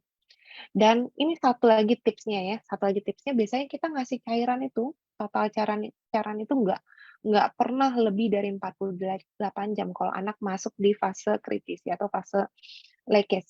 Jadi kalau sejauh sekalian memberikan cairan udah lebih dari 48 jam, hati-hati. Mungkin asesmen kita yang kurang tepat, perhitungan harinya dan sebagainya, perlu dinilai ulang. Jadi kuncinya adalah pegang sekali prinsipnya tadi, balance diuresis setiap 6 jam. Pastikan urinnya dekat-dekat 1, nggak lebih dari 2 gitu ya, nggak kurang dari 1 juga. Terus yang kedua, pastikan total cairan yang kita kasih sudah meliputi oral plus IV. Jadi jangan sampai anak kita nanti tenggelam gitu ya dikasih cairan. Oke, terus slide selanjutnya. Nah, ini tadi udah ya perhitungan cairan, saya skip aja prinsipnya 10 kilo pertama 100, 10 kilo kedua 50, lebih dari 20 kilo itu 20 cc per kilo. Slide selanjutnya. Nah, gimana cara ngitung defisit 5%? Nah, Nah, ini mohon gampang maaf, ya. mohon izin Dokter Nina, waktunya 5 menit Udah lagi ya habis ya? Dokter ya. Oke. Oke, baik Prinsipnya Dokter. 1 kilogram air sama dengan 1 liter ya, 1000 mili. Jadi paling gampang sih hitungnya 5% dari 1 kilogram atau 1000 mililiter yaitu 50 mililiter, tinggal kalikan saja ya, ideal body weight kali 50. Oke, slide selanjutnya. Nah, oke. Jadi kalau pada anak yang berat badan 25 kilo, kira-kira pada fase kritis kita mau kasih cairan berapa ya? Ada yang bisa bantu jawab? Tadi kan kalau 25 kilo maintenance-nya 1.500 tambah 5 kali 20, 100, 1.600 ya. 1.600 terus ditambah tadi defisit 5%. Jadi berapa tuh lebih kurang? 50 kali 25 itu sekitar 1.250 ya. Jadi berapa tuh kira-kira cairan yang mau dikasih? Oke, ada yang jawab 2.000 mili. Oke, selanjutnya. Oke, ada yang 1.600. Ada yang apa lagi? Oke, baik. Jadi tadi prinsipnya tadi saya udah hitungin ya. Jadi 1.500 tambah tadi 5 kilonya kali 20, 1.600 maintenance-nya saja plus defisit 5%-nya 50 kali 25. 50 kali 25 itu lebih kurang sekitar 1.250. Jadi ya lebih kurang kita akan memberikan 2.850 untuk awal ya, untuk awal. Itu 2.850 dibagi 24 itu tetesannya ya lebih kurang sekitar mungkin hampir 125 cc per jam, tapi nanti kita evaluasi. 6 jam lagi kita evaluasi, oh mungkin caranya kelebihan, kita bisa turunkan ke maintenance. Selanjutnya. Nah, kalau anak umur 5 tahun terus beratnya 75 kilogram, kita mau kasih berapa nih cairannya nih? Oke. Oke, 3.500 terus selanjutnya. Oke. Nah, ini ada kekhususan. Slide selanjutnya. Selanjutnya. Oke, nah ini jangan lupa ya, paling penting nih pada anak nih, anak sering banyak yang obes ya sekarang, terutama setelah masa pandemi. Jadi kita lihat bahwa yang paling penting adalah gunakan mana yang lebih rendah, mana yang ideal body weight atau actual body weight. Jadi kalau misalnya anaknya obes, kita pakai ideal body weight. Terus slide selanjutnya. Slide selanjutnya. Nah, oke. Nah, biasanya untuk menentukan ideal body weight, kita menggunakan grafik WHO. Tapi ini susah, ribet, dan sebagainya. Mungkin cara cepatnya kalau lagi di IGD, kita bisa menggunakan perhitungan di slide selanjutnya. Slide selanjutnya. Nah, kita bisa menggunakan ini dari Pediatric Advanced Life Support. Kita bisa kalikan misalnya anak di bawah 1 tahun, kita bisa kalikan bulan plus 9 dibagi 2, dan selanjutnya ini kita bisa menghitung ideal body weight-nya untuk gampang. Tapi kalau ada yang punya aplikasi, misalnya di Alodoc mungkin ada ya kali aplikasi tumbuh kembang dan sebagainya, kita bisa langsung lihat tuh berapa ideal body weight-nya. Oke, saya selanjutnya. Oke, jadi jangan lupa ya, total cairan kalau ada ketemu anak obes, pokoknya semua ya, baik anak, ini nggak tahu nih dewasa nih berlaku nggak nih, Dokter Robert. Ini saya sumbernya dapat dari WHO, semua yang obesitas pokoknya maksimum ya, perhitungannya 50 kilogram atau kalau kalau lebih dari 50 kilogram. Tapi kalau kurang dari 50 kilogram kita pakai yang lebih rendah, ideal body weight-nya. Tapi kalau misalnya berat ideal body weight-nya tetap di atas 50 kilogram, kita pakai 50 kilogram. Jadi total cairannya adalah 4.600 dan jangan lupa nih oral sama IV ya, jadi bukan oral. Baik, slide selanjutnya. Oke, jadi jangan lupa nih ya, tadi saya mau men-stressing juga, jangan lupa kalau misalnya pasien tidak datang dengan shock, kita memprediksi ngasih cairan tuh maksimal 48 jam. Tapi kalau pasien datang dengan shock, kita cuma memberikan cairan maksimal 24 jam. Kalau lebih dari itu, evaluasi. Apakah cairan yang kita kasih tuh salah atau tidak? Kita salah hitung hari atau tidak. Jangan sampai jatuh ke overload. Selanjutnya.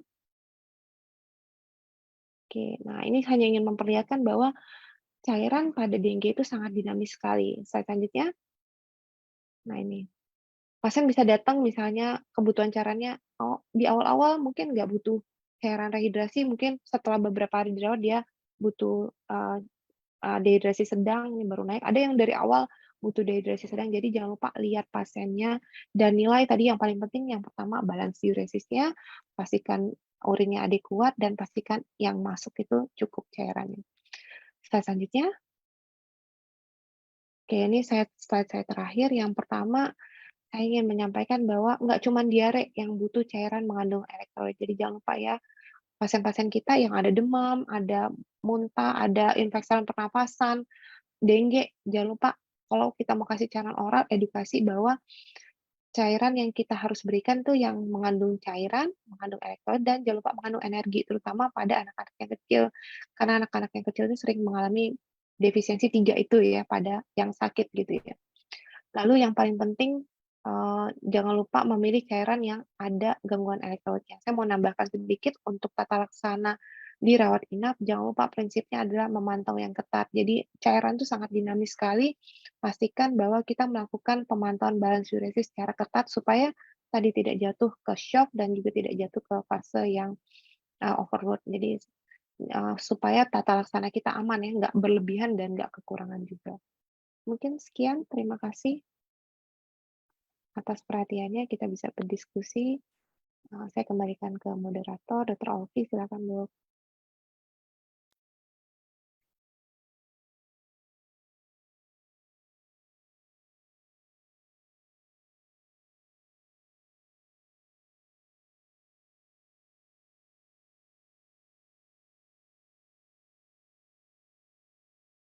Baik, terima kasih Dr. Nina. Wah, menarik kembali mengenai terapi cairan.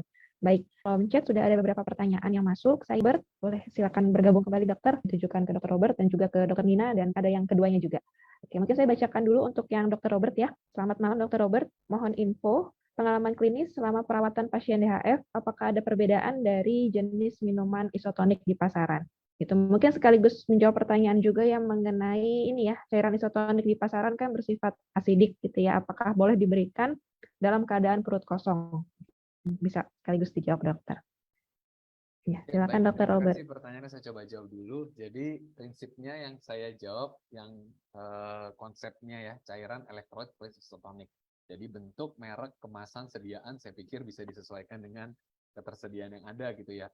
Jadi belum pernah ada juga trialnya soalnya head to head antara satu dengan yang lain. Jadi saya kan tidak punya dasar ilmiah untuk menjawabnya gitu ya, merek mana atau komposisi mana yang baik. Tapi prinsipnya adalah memberikan cairan yang mengandung air plus elektrolit.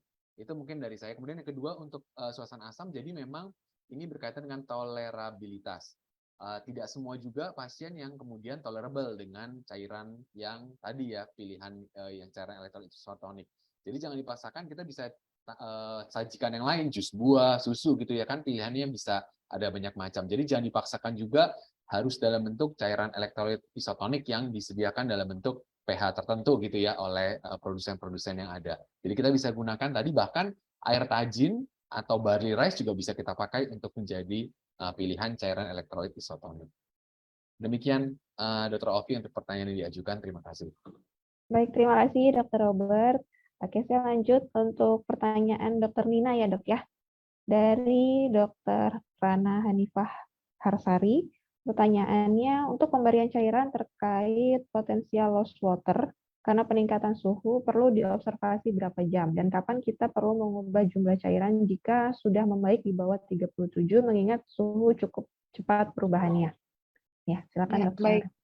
Terima kasih. Prinsipnya sama ya. Jadi kalau gampang, kalau di rumah kita selalu edukasi ke pasien bahwa anak itu biasanya pipisnya tuh lebih sering dibandingkan orang dewasa.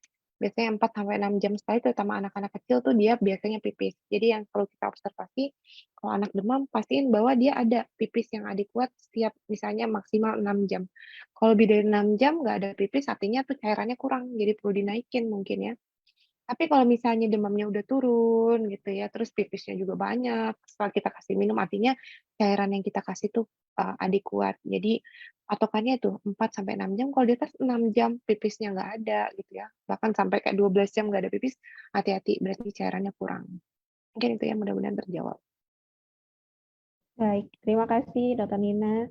Selanjutnya untuk Dokter Nina juga ada ya, dari Dokter Muhammad Arif Budiman, pada pasien yang diuresis tidak tercapai, pasien oliguri atau anuri, hemodinamik tidak stabil, tapi pasien ada tanda overload, bagaimana tata laksana yang dapat diberikan?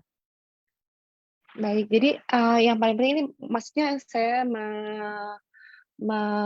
apa ya, memikirkan mungkin ini maksudnya ke dengue ya, mungkin ya? Mungkin dengue ya ini. Jadi yang pertama, Dok, kita harus, ketahui dulu anak ini ada di fase mana. Jadi kan dengue itu ada fase demam, fase leakage, dan fase konvalesen ya. Jadi pastikan anak ada di fase yang mana. Saya mungkin bahas satu-satu. Kalau anak ada di fase, apa ya, leakage gitu ya, hemodinamik tidak stabil, masih oliguria, tapi ada tanda-tanda overload. Tanda-tanda overload itu mungkin bisa terjadi mungkin di awal gitu ya, di fase demam biasanya suka ada pemberian cairan yang terlalu berlebihan gitu di awal. Nah itu udah kelebihan gitu ya, nanti ketika di fase leakage-nya, pas dia lagi shock dia juga bisa, gabungan dengan overload. Nah kalau pada keadaan-keadaan yang seperti ini, kalau kita perlu meloding, kita bisa menggunakan cairan-cairan yang, berat molekulnya lebih tinggi. Misalnya kita menggunakan cairan yang, koloid misalnya, itu bisa kita gunakan. Nah, satu lagi kalau ada tantrum overload, kita juga perlu melihat apakah kontraktilitas jantungnya bagus atau tidak ya. Jadi kalau ada overload di saat dia leakage, kita perlu lihat, tekanan nadinya, lalu pegang, apa namanya, tensinya, itu tensinya gimana, terlalu jauh atau tidak. Mungkin kalau misalnya kontraktilitasnya nggak bagus, kita bisa misalnya kalau dipicu kita bisa melakukan bedside, USG, atau paling nggak kita lihat juga, apa ya, biasanya yang paling gampang itu ya kita lihat akralnya itu, dingin atau hangat gitu ya, kita bisa lihat. Nah itu kalau misalnya kita melihat kontraktilitasnya nggak bagus, kita bisa mulai menggunakan, eee, apa, eee inotropik gitu ya, inotropik biasanya untuk memperbaiki kontraktilitas. Itu kalau ada di fase leakage. Jadi ada 2 hal, bisa dia memang sudah overload karena pemberian cairan di awal, atau memang kontraktilitasnya tidak bagus. Nah itu kalau kita mau harus meloding, kita gunakan yang cairan yang lebih pekat, contohnya, larutan koloid gitu ya, cairan infus koloid, atau kalau misalnya tidak respon juga, jangan lupa pertimbangkan untuk pemberian inotropik karena mungkin hemodinamiknya tidak stabil karena kontraktilitasnya tidak bagus. Nah, lalu yang sering terjadi pitfall ini adalah yang di fase, eee, konvalesen. Di fase konvalesen. Nah, ini hati-hati ya, Dok, ini penting sekali kalau dulu kita diajarkan ya sama guru-guru saya gitu, kita penting sekali menentukan anak ini demamnya kapan, dia ada di stage mana, stage yang, leakage atau stage konvalesen. Karena kalau di stage konvalesen, tanda-tanda overload itu mirip dengan tanda-tanda syok. Jadi kalau misalnya dia overload, itu bisa hemodinamiknya nggak stabil. Jadi kalau misalnya dia ada overload, hemodinamiknya nggak stabil, yang kita perlu lakukan adalah sebenarnya memasukkan inotropik gitu ya, inotropik atau vasopresor gitu ya, mana yang kita lihat klinis pasiennya, dan nanti kalau misalnya kita udah masukin vasopresor atau inotropik, kita bisa mulai turunkan cairannya, bahkan sampai tidak ada cairan, sampai cairannya keluar sendiri, atau kita mulai bisa memberikan, furosemid pada pasien-pasien yang tensinya udah mulai bagus gitu ya, dengan bantuan vasopresor. Mungkin itu. Baik, terima kasih Dokter Nina.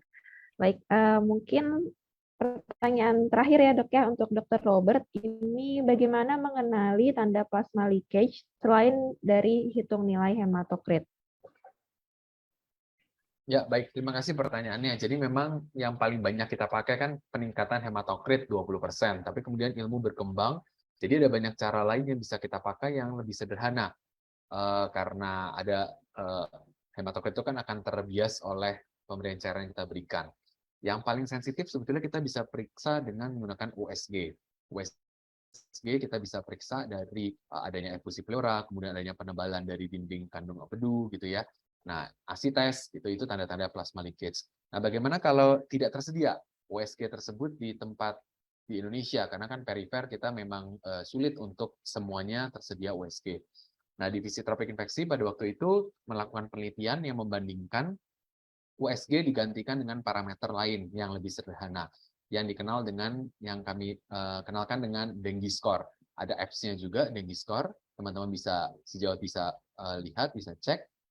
Parameter yang diperiksa adalah tadi hematokrit, tetap kemudian albumin, kemudian gangguan dari hatinya. Kita periksa penanda SGPT. Jadi dari parameter-parameter itu kita bisa menduga pasien mana yang kalau kita USG pada saat yang sama itu mengalami plasma leakage. Jadi itu alternatif yang bisa kita pakai untuk praktek klinis sehari-hari yang mudah-mudahan lebih mampu terap di Indonesia.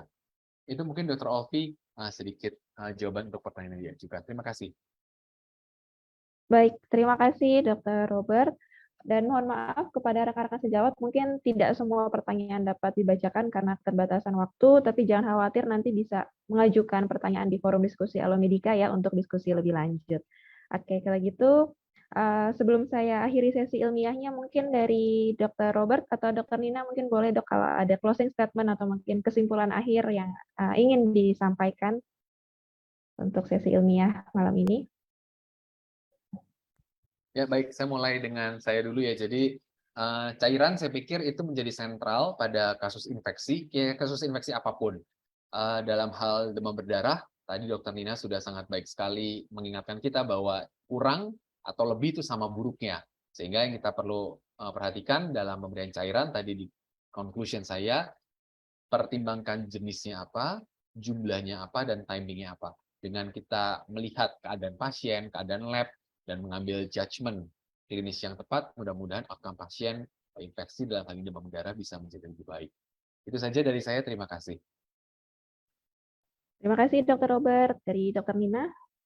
Baik, kalau dari saya, tadi Dr. Robert udah bahas dengue, mungkin saya bahas yang lain ya. Jadi, pemberian cairan itu nggak cuma berlaku untuk diare saja ya, karena biasanya di anak itu yang paling terkenal ya pemberian cairan itu hanya pada diare. Tapi jangan lupa ada penyakit-penyakit lain yang juga bisa menyebabkan kehilangan cairan. Contohnya tadi demam, misalnya infeksi saluran pernafasan akut gitu ya, terus kemudian ada anak-anak yang berjemur dan sebagainya, itu kita perlu memperhatikan kebutuhan cairan pada anak. Nah, terus satu lagi pada anak itu karena dia total body weight, total body water-nya tinggi gitu ya dibandingkan dewasa. Jadi jangan lupa dia ada 3 komponen penting yang akan hilang. Yang pertama cairan, yang kedua elektrolit dan juga kalori. Jadi kalau kita mau kasih cairan apapun, ORS apapun atau infus apapun itu harus mengandung 3 poin penting itu yaitu cairan, elektrolit dan juga kalori. Mungkin itu ya. Terima kasih. Baik, terima kasih Dr. Nina. Terima kasih kepada para narasumber atas sesi ilmiahnya, tentunya refresh ilmu kembali nih dok ya, untuk menambah wawasan kembali mengenai terapi cairan, karena juga di lapangan tentunya tidak jarang ya kasus-kasus yang butuh penanganan terapi cairan segera, jadinya bisa lebih yakin dan lebih pede lagi kita dalam memberikan terapi cairan yang tepat. Baiklah, kalau begitu sekarang kita lanjutkan ke sesi berikutnya. Sudah ada teman sejawat kita yang terpilih untuk mempresentasikan kasusnya ya. Jadi kita bisa sama-sama tahu nih ya untuk nanti kita bahas seperti apa sih kasusnya di lapangan. Sudah ada Dr. Reza. Ya, saya persilakan dokter untuk diskusi kasus. Silakan dok. Oke, baik. Terima kasih Dr. Olvi. Apakah suara saya terdengar? Ya, terdengar dokter. Oke, jadi Assalamualaikum warahmatullahi wabarakatuh. Selamat malam teman-teman sejawat sekalian. Sebelum saya mengucapkan terima kasih kepada guru saya, Dr. Nina Dwi Putri, spesialis anak konsultan, dan juga Dr. Robert Sinto, spesialis penyakit dalam konsultan penyakit tropik dan infeksi.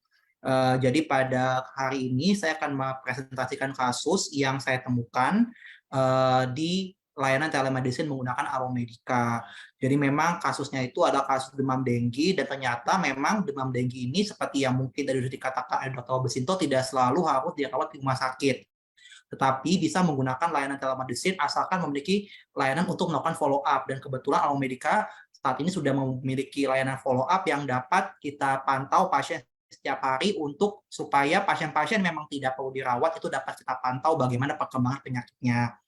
Jadi saya akan mempresentasikan kasus terkait demam denggi dengan menggunakan layanan telemedicine. Lanjut. Jadi pasiennya itu dengan identitas anak AH, usianya 9 tahun, dengan jenis kelaminnya perempuan, ya, kemudian berat badan dan juga tinggi badannya, berat badan 25 kilo dengan tinggi badan 130 cm, dan saya menemukan kasusnya di Alomedica itu pada tanggal 23 Januari kemarin. Lanjut.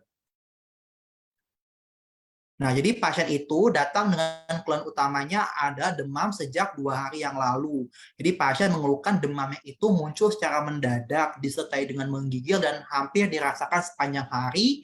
Kemudian ada turun dengan obat penurun panas yang diberikan, namun kemudian beberapa saat kemudian dia demamnya naik kembali.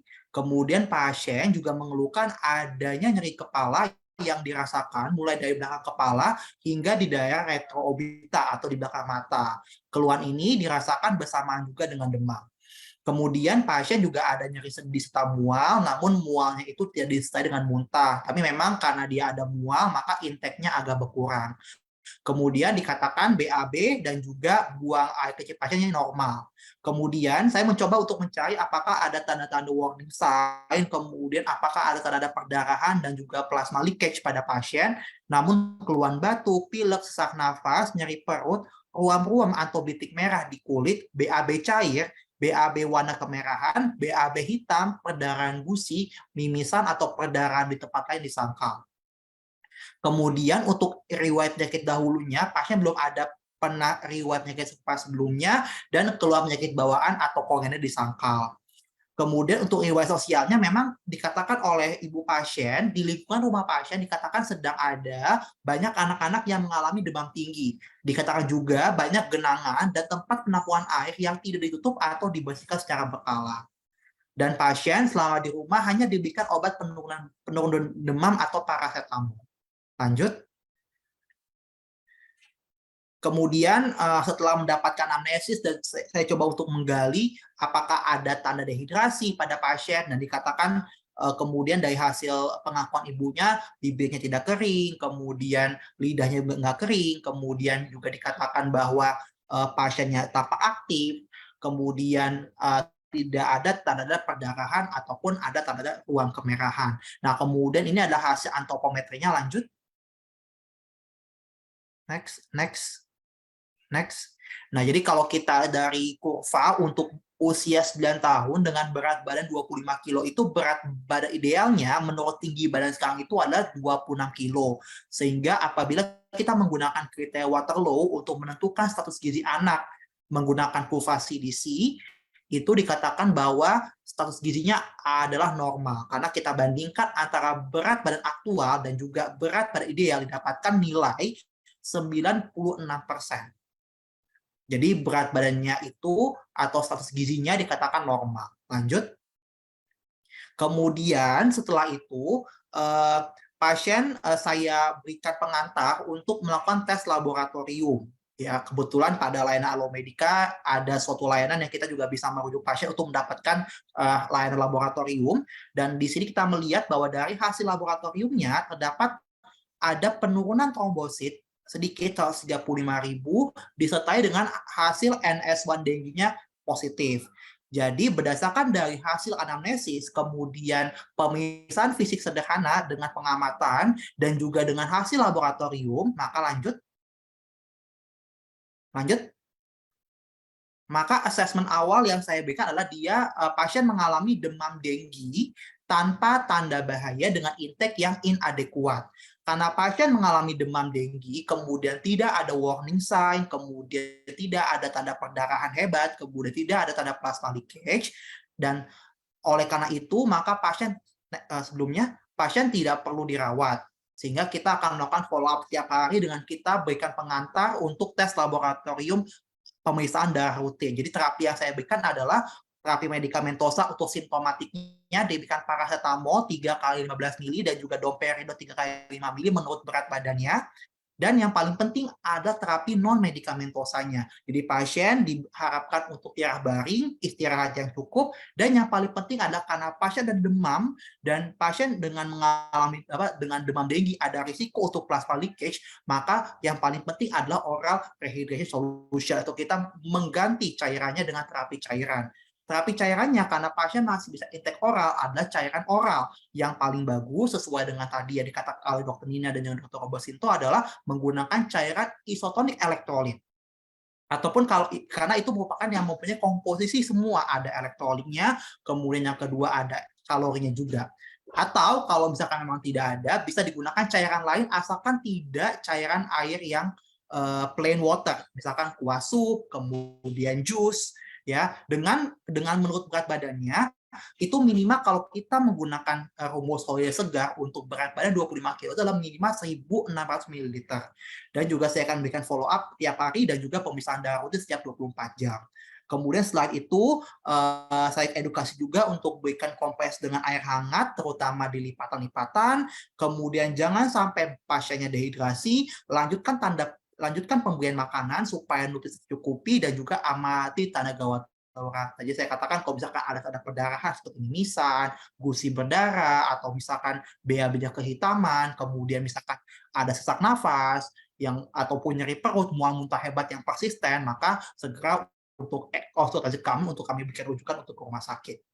Lanjut, kemudian kami melakukan follow up setiap harinya di tanggal 24, 25. Tanggal 24 kita lihat tidak ada keluhan dan pasien tidak ada demam, maka kami melihat bahwa ini mungkin sudah masuk ke fase kritis, sehingga kita lihat dari hasil anamnesisnya kebetulan pasien ini tidak ada keluhannya, tidak ada keluhan tanda perdarahan, tidak ada keluhan tanda plasma leakage ataupun tanda gawat daruratan, dengan hasil PF pengamatannya juga dalam batas normal dan trombositnya di angka 117.000 atau mulai menurun, sehingga terapi dilanjutkan. Kemudian besoknya juga sama, tapi intake-nya mulai membaik meskipun memang istilahnya itu di hasil PF-nya juga normal memang, tapi di hasil laboratoriumnya trombosit turun menjadi 106.000. Jadi intake-nya sudah mulai perbaikan, tapi tetap masih ada. Kita juga terus pantau karena ini masih dalam masuk fase kritis. Jadi terapi kita lanjutkan dan kita juga edukasi supaya ibunya kalau misalkan mungkin pasiennya mual atau mungkin demam kembali itu untuk ditambah cairannya dengan cairan yang sifatnya isotonik elektrolit. Lanjut. Kemudian juga sama di tanggal 26 intake-nya mulai membaik, dikatakan 75% dengan angka trombosit 102.000. Jadi masih kita anggap oke, masih di masa kritis, tapi belum ada tanda perdarahan, belum ada tanda plasma leakage, dan juga belum ada tanda-tanda kegawat daruratan, maka terapi tetap kita lanjutkan, tetap edukasi untuk kalau demam dikompres, tetap jaga cairan dengan cairan isotonik elektrolit. Nah, kemudian tanggal 27 kita berikan pengantar untuk laboratorium lagi, dan intake-nya juga mulai membaik, dan sudah mulai ada peningkatan trombosit di angka 125.000. Jadi mungkin sudah masuk ke fase convalescence, dan kita lihat terapinya dilanjutkan, dan kemudian di besoknya kembali kita apakah ada peningkatan trombosit lagi, dan di tanggal 28 hasil follow up-nya juga demamnya juga sudah tidak ada, kemudian intake pasien sudah normal, kemudian tidak ada keluhannya, anaknya aktif, kemudian makan juga udah kembali normal, dan kita lihat dari hasil laboratoriumnya di angka trombosit 140.000. Jadi sudah perbaikan dan intake-nya normal, dan pada akhirnya terapi dihentikan dan tetap kita edukasi supaya tetap jaga cairan dan juga nutrisinya, seperti itu. Mungkin itu laporan kasus yang bisa saya berikan, semoga bisa menjadi contoh dan juga semoga bisa jadi bahan diskusi untuk sejauh sekali untuk bagaimana kita menata laksana pasien demam denggi tanpa harus dirawat di rumah sakit dan bisa menggunakan telemedicine. Mungkin sekian, terima kasih. Assalamualaikum, selamat malam. Waalaikumsalam. Terima kasih Dr. Reza atas presentasinya. Menarik sekali ya Dok ya. Jadi menunjukkan bahwa yang penting kita harus tahu ya asesmen awalnya pasien ini ada warning sign atau tidak gitu. Karena Tentunya misalkan kondisinya stabil, kita bisa terapi di rumah, dan yang penting adalah pemantauan tadi ya dok ya untuk follow up-nya secara berkala, dan bisa juga dilakukan melalui telemedicine tadi ya dok ya. Betul, betul. Oke, nah mungkin saya persilakan jika ada sejawat yang ingin berdiskusi atau bertanya, boleh mungkin 1 atau 2 pertanyaan. Silakan dokter, boleh raise hand langsung. Ya, karena menarik nih ya dok ya, karena yang penting adalah apalagi kalau kasus yang rawat jalan gitu ya, yang pasti kita harus follow up-nya tadi ya, monitoringnya. Jangan sampai ada perburukan, ada warning sign seperti itu. Seperti Betul. pasiennya dokter Reza tadi, sudah ada perbaikan ya dok ya, yang penting Betul. dari follow up berkala itu. Betul. Jadi memang kalau misalkan pasien tanpa warning sign atau misalkan stabil, ya jangan sampai dirawat di rumah sakit. Karena kan tetap aja meskipun di rumah sakit memang dengan pemantauan yang lebih ketat, tapi tetap ada sumber infeksi lain yang kemudian bisa ditularkan ke pasien. Jadi kalau misalkan dia stabil, kalau misalkan dia bagus, lebih baik kita pantau di rumah, kita lihat tanda warning sign atau enggak, dan juga kalau misalkan memang bisa diberikan bekala untuk tes laboratorium seperti itu. Baik, betul. Terima kasih Dokter Reza. Oke, baik kalau gitu mungkin terima kasih kepada Dokter Reza ya atas pemaparannya. Kasusnya menarik, dia menambah pandangan kita juga ya mengenai kasus dengue yang bisa dirawat melalui telemedicine ini. Gitu. Oke, kemudian terima kasih Dokter Reza. Selanjutnya kita ke sesi presentasi produk ya yang akan dibawakan oleh Bapak Apoteker Niko Rudianto. Ya, saya persilakan. Tahukah Anda bahwa ketika demam berdarah, kita rentan mengalami dehidrasi akibat terjadinya demam tinggi, mual muntah, atau mimisan.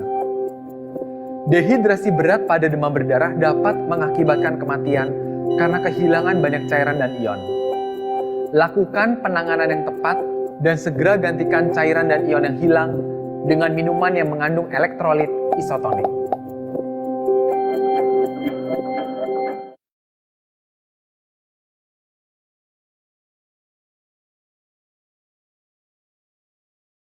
Baik, terima kasih sebelumnya pada Dr. Olvi.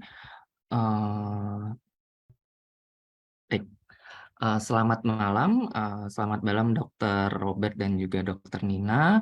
Sebelumnya perkenalkan saya Apoteker Niko dari Scientific Expert PT Amarta Indah Otsuka. Pada malam hari ini izin saya untuk memaparkan materi terkait dengan cegah dehidrasi saat infeksi pada kasus demam berdarah dengue dan diare.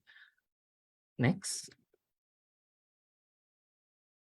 Baik, seperti yang sudah dipaparkan sebelumnya oleh Dr. Robert dan juga Dr. Nina, saya menambahkan sedikit terkait dengan DBD atau demam berdarah dengue. Demam berdarah dengue ini memang meningkat ketika adanya peningkatan curah hujan atau musim hujan. Seperti misalnya di saat ini curah hujan juga cukup tinggi sehingga untuk kasus demam berdarah cukup meningkat. Menurut data di tahun 2022 sendiri, untuk demam berdarah di Indonesia ini mencapai 131.000 lebih penderita, di mana 1.183 orang meninggal dunia. Untuk demam berdarah dengue ini, salah satu gejala awalnya adalah demam tinggi.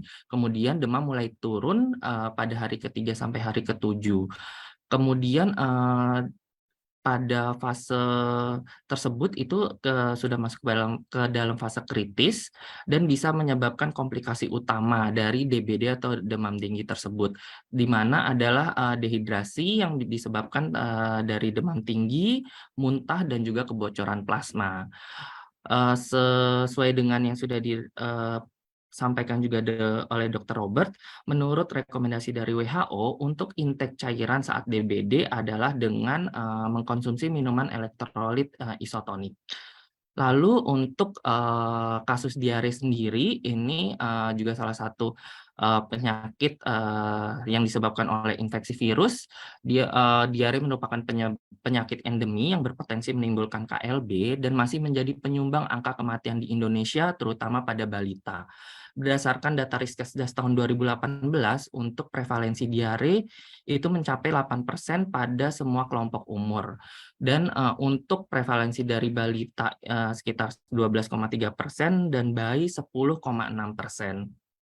Kasus diare ini juga menjadi penyebab umum terjadinya dehidrasi pada anak, sehingga penting untuk mengganti cairan tubuh yang hilang dengan minuman yang mengandung elektrolit.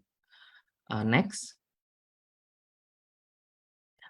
Seperti yang sudah disampaikan sebelumnya, pasti juga teman-teman partisipan dokter sudah mengetahui untuk kondisi dehidrasi sendiri adalah kondisi di mana cairan tubuh yang keluar lebih banyak dibanding cairan tubuh yang masuk. Cairan tubuh di sini mengandung air dan ion.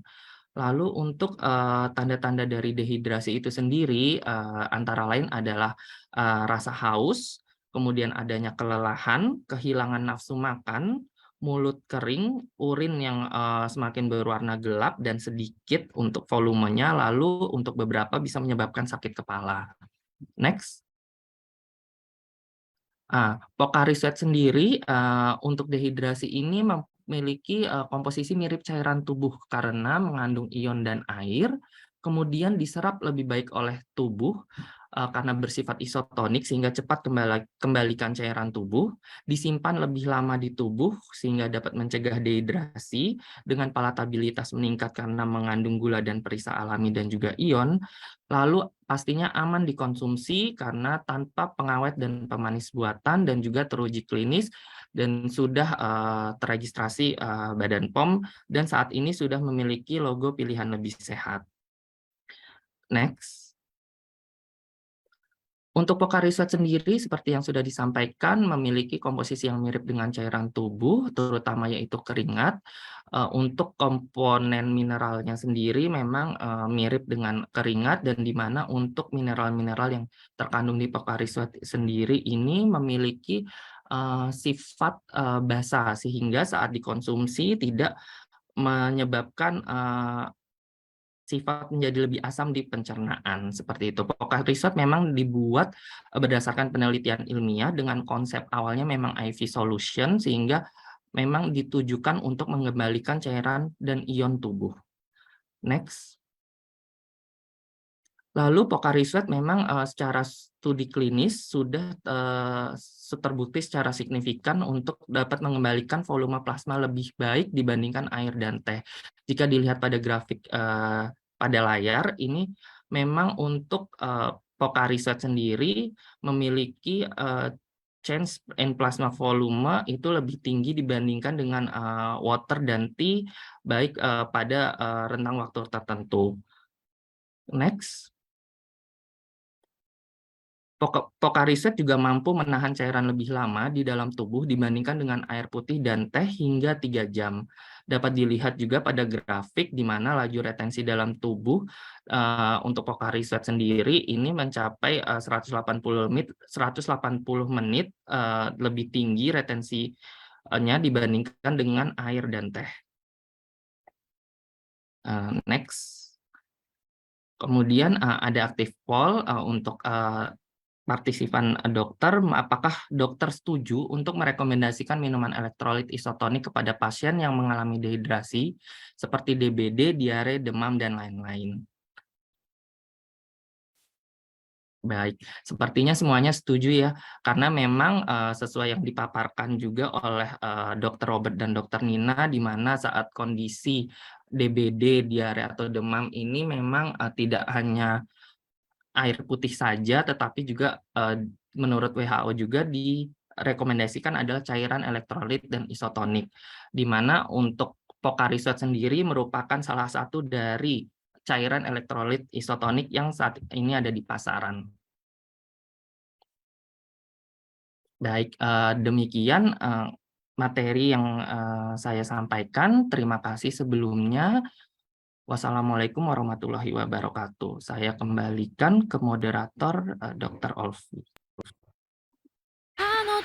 Saat suhu tubuh naik, cairan tubuh hilang lebih banyak.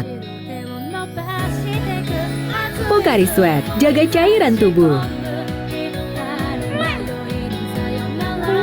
Utska. Dok, kenapa kita bisa demam? Demam adalah cara tubuh berperang melawan virus dan bakteri. Saat demam, tubuh kehilangan banyak cairan. Jaga cairan tubuh lebih baik dengan yang berion. Oke, makasih dok.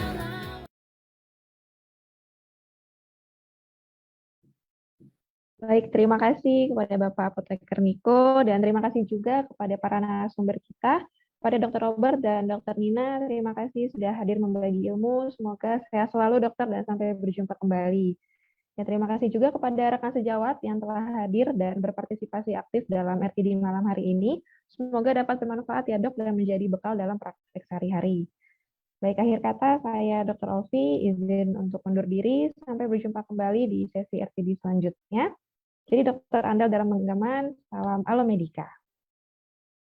Halo dokter, sekarang daftar dan bayar webinar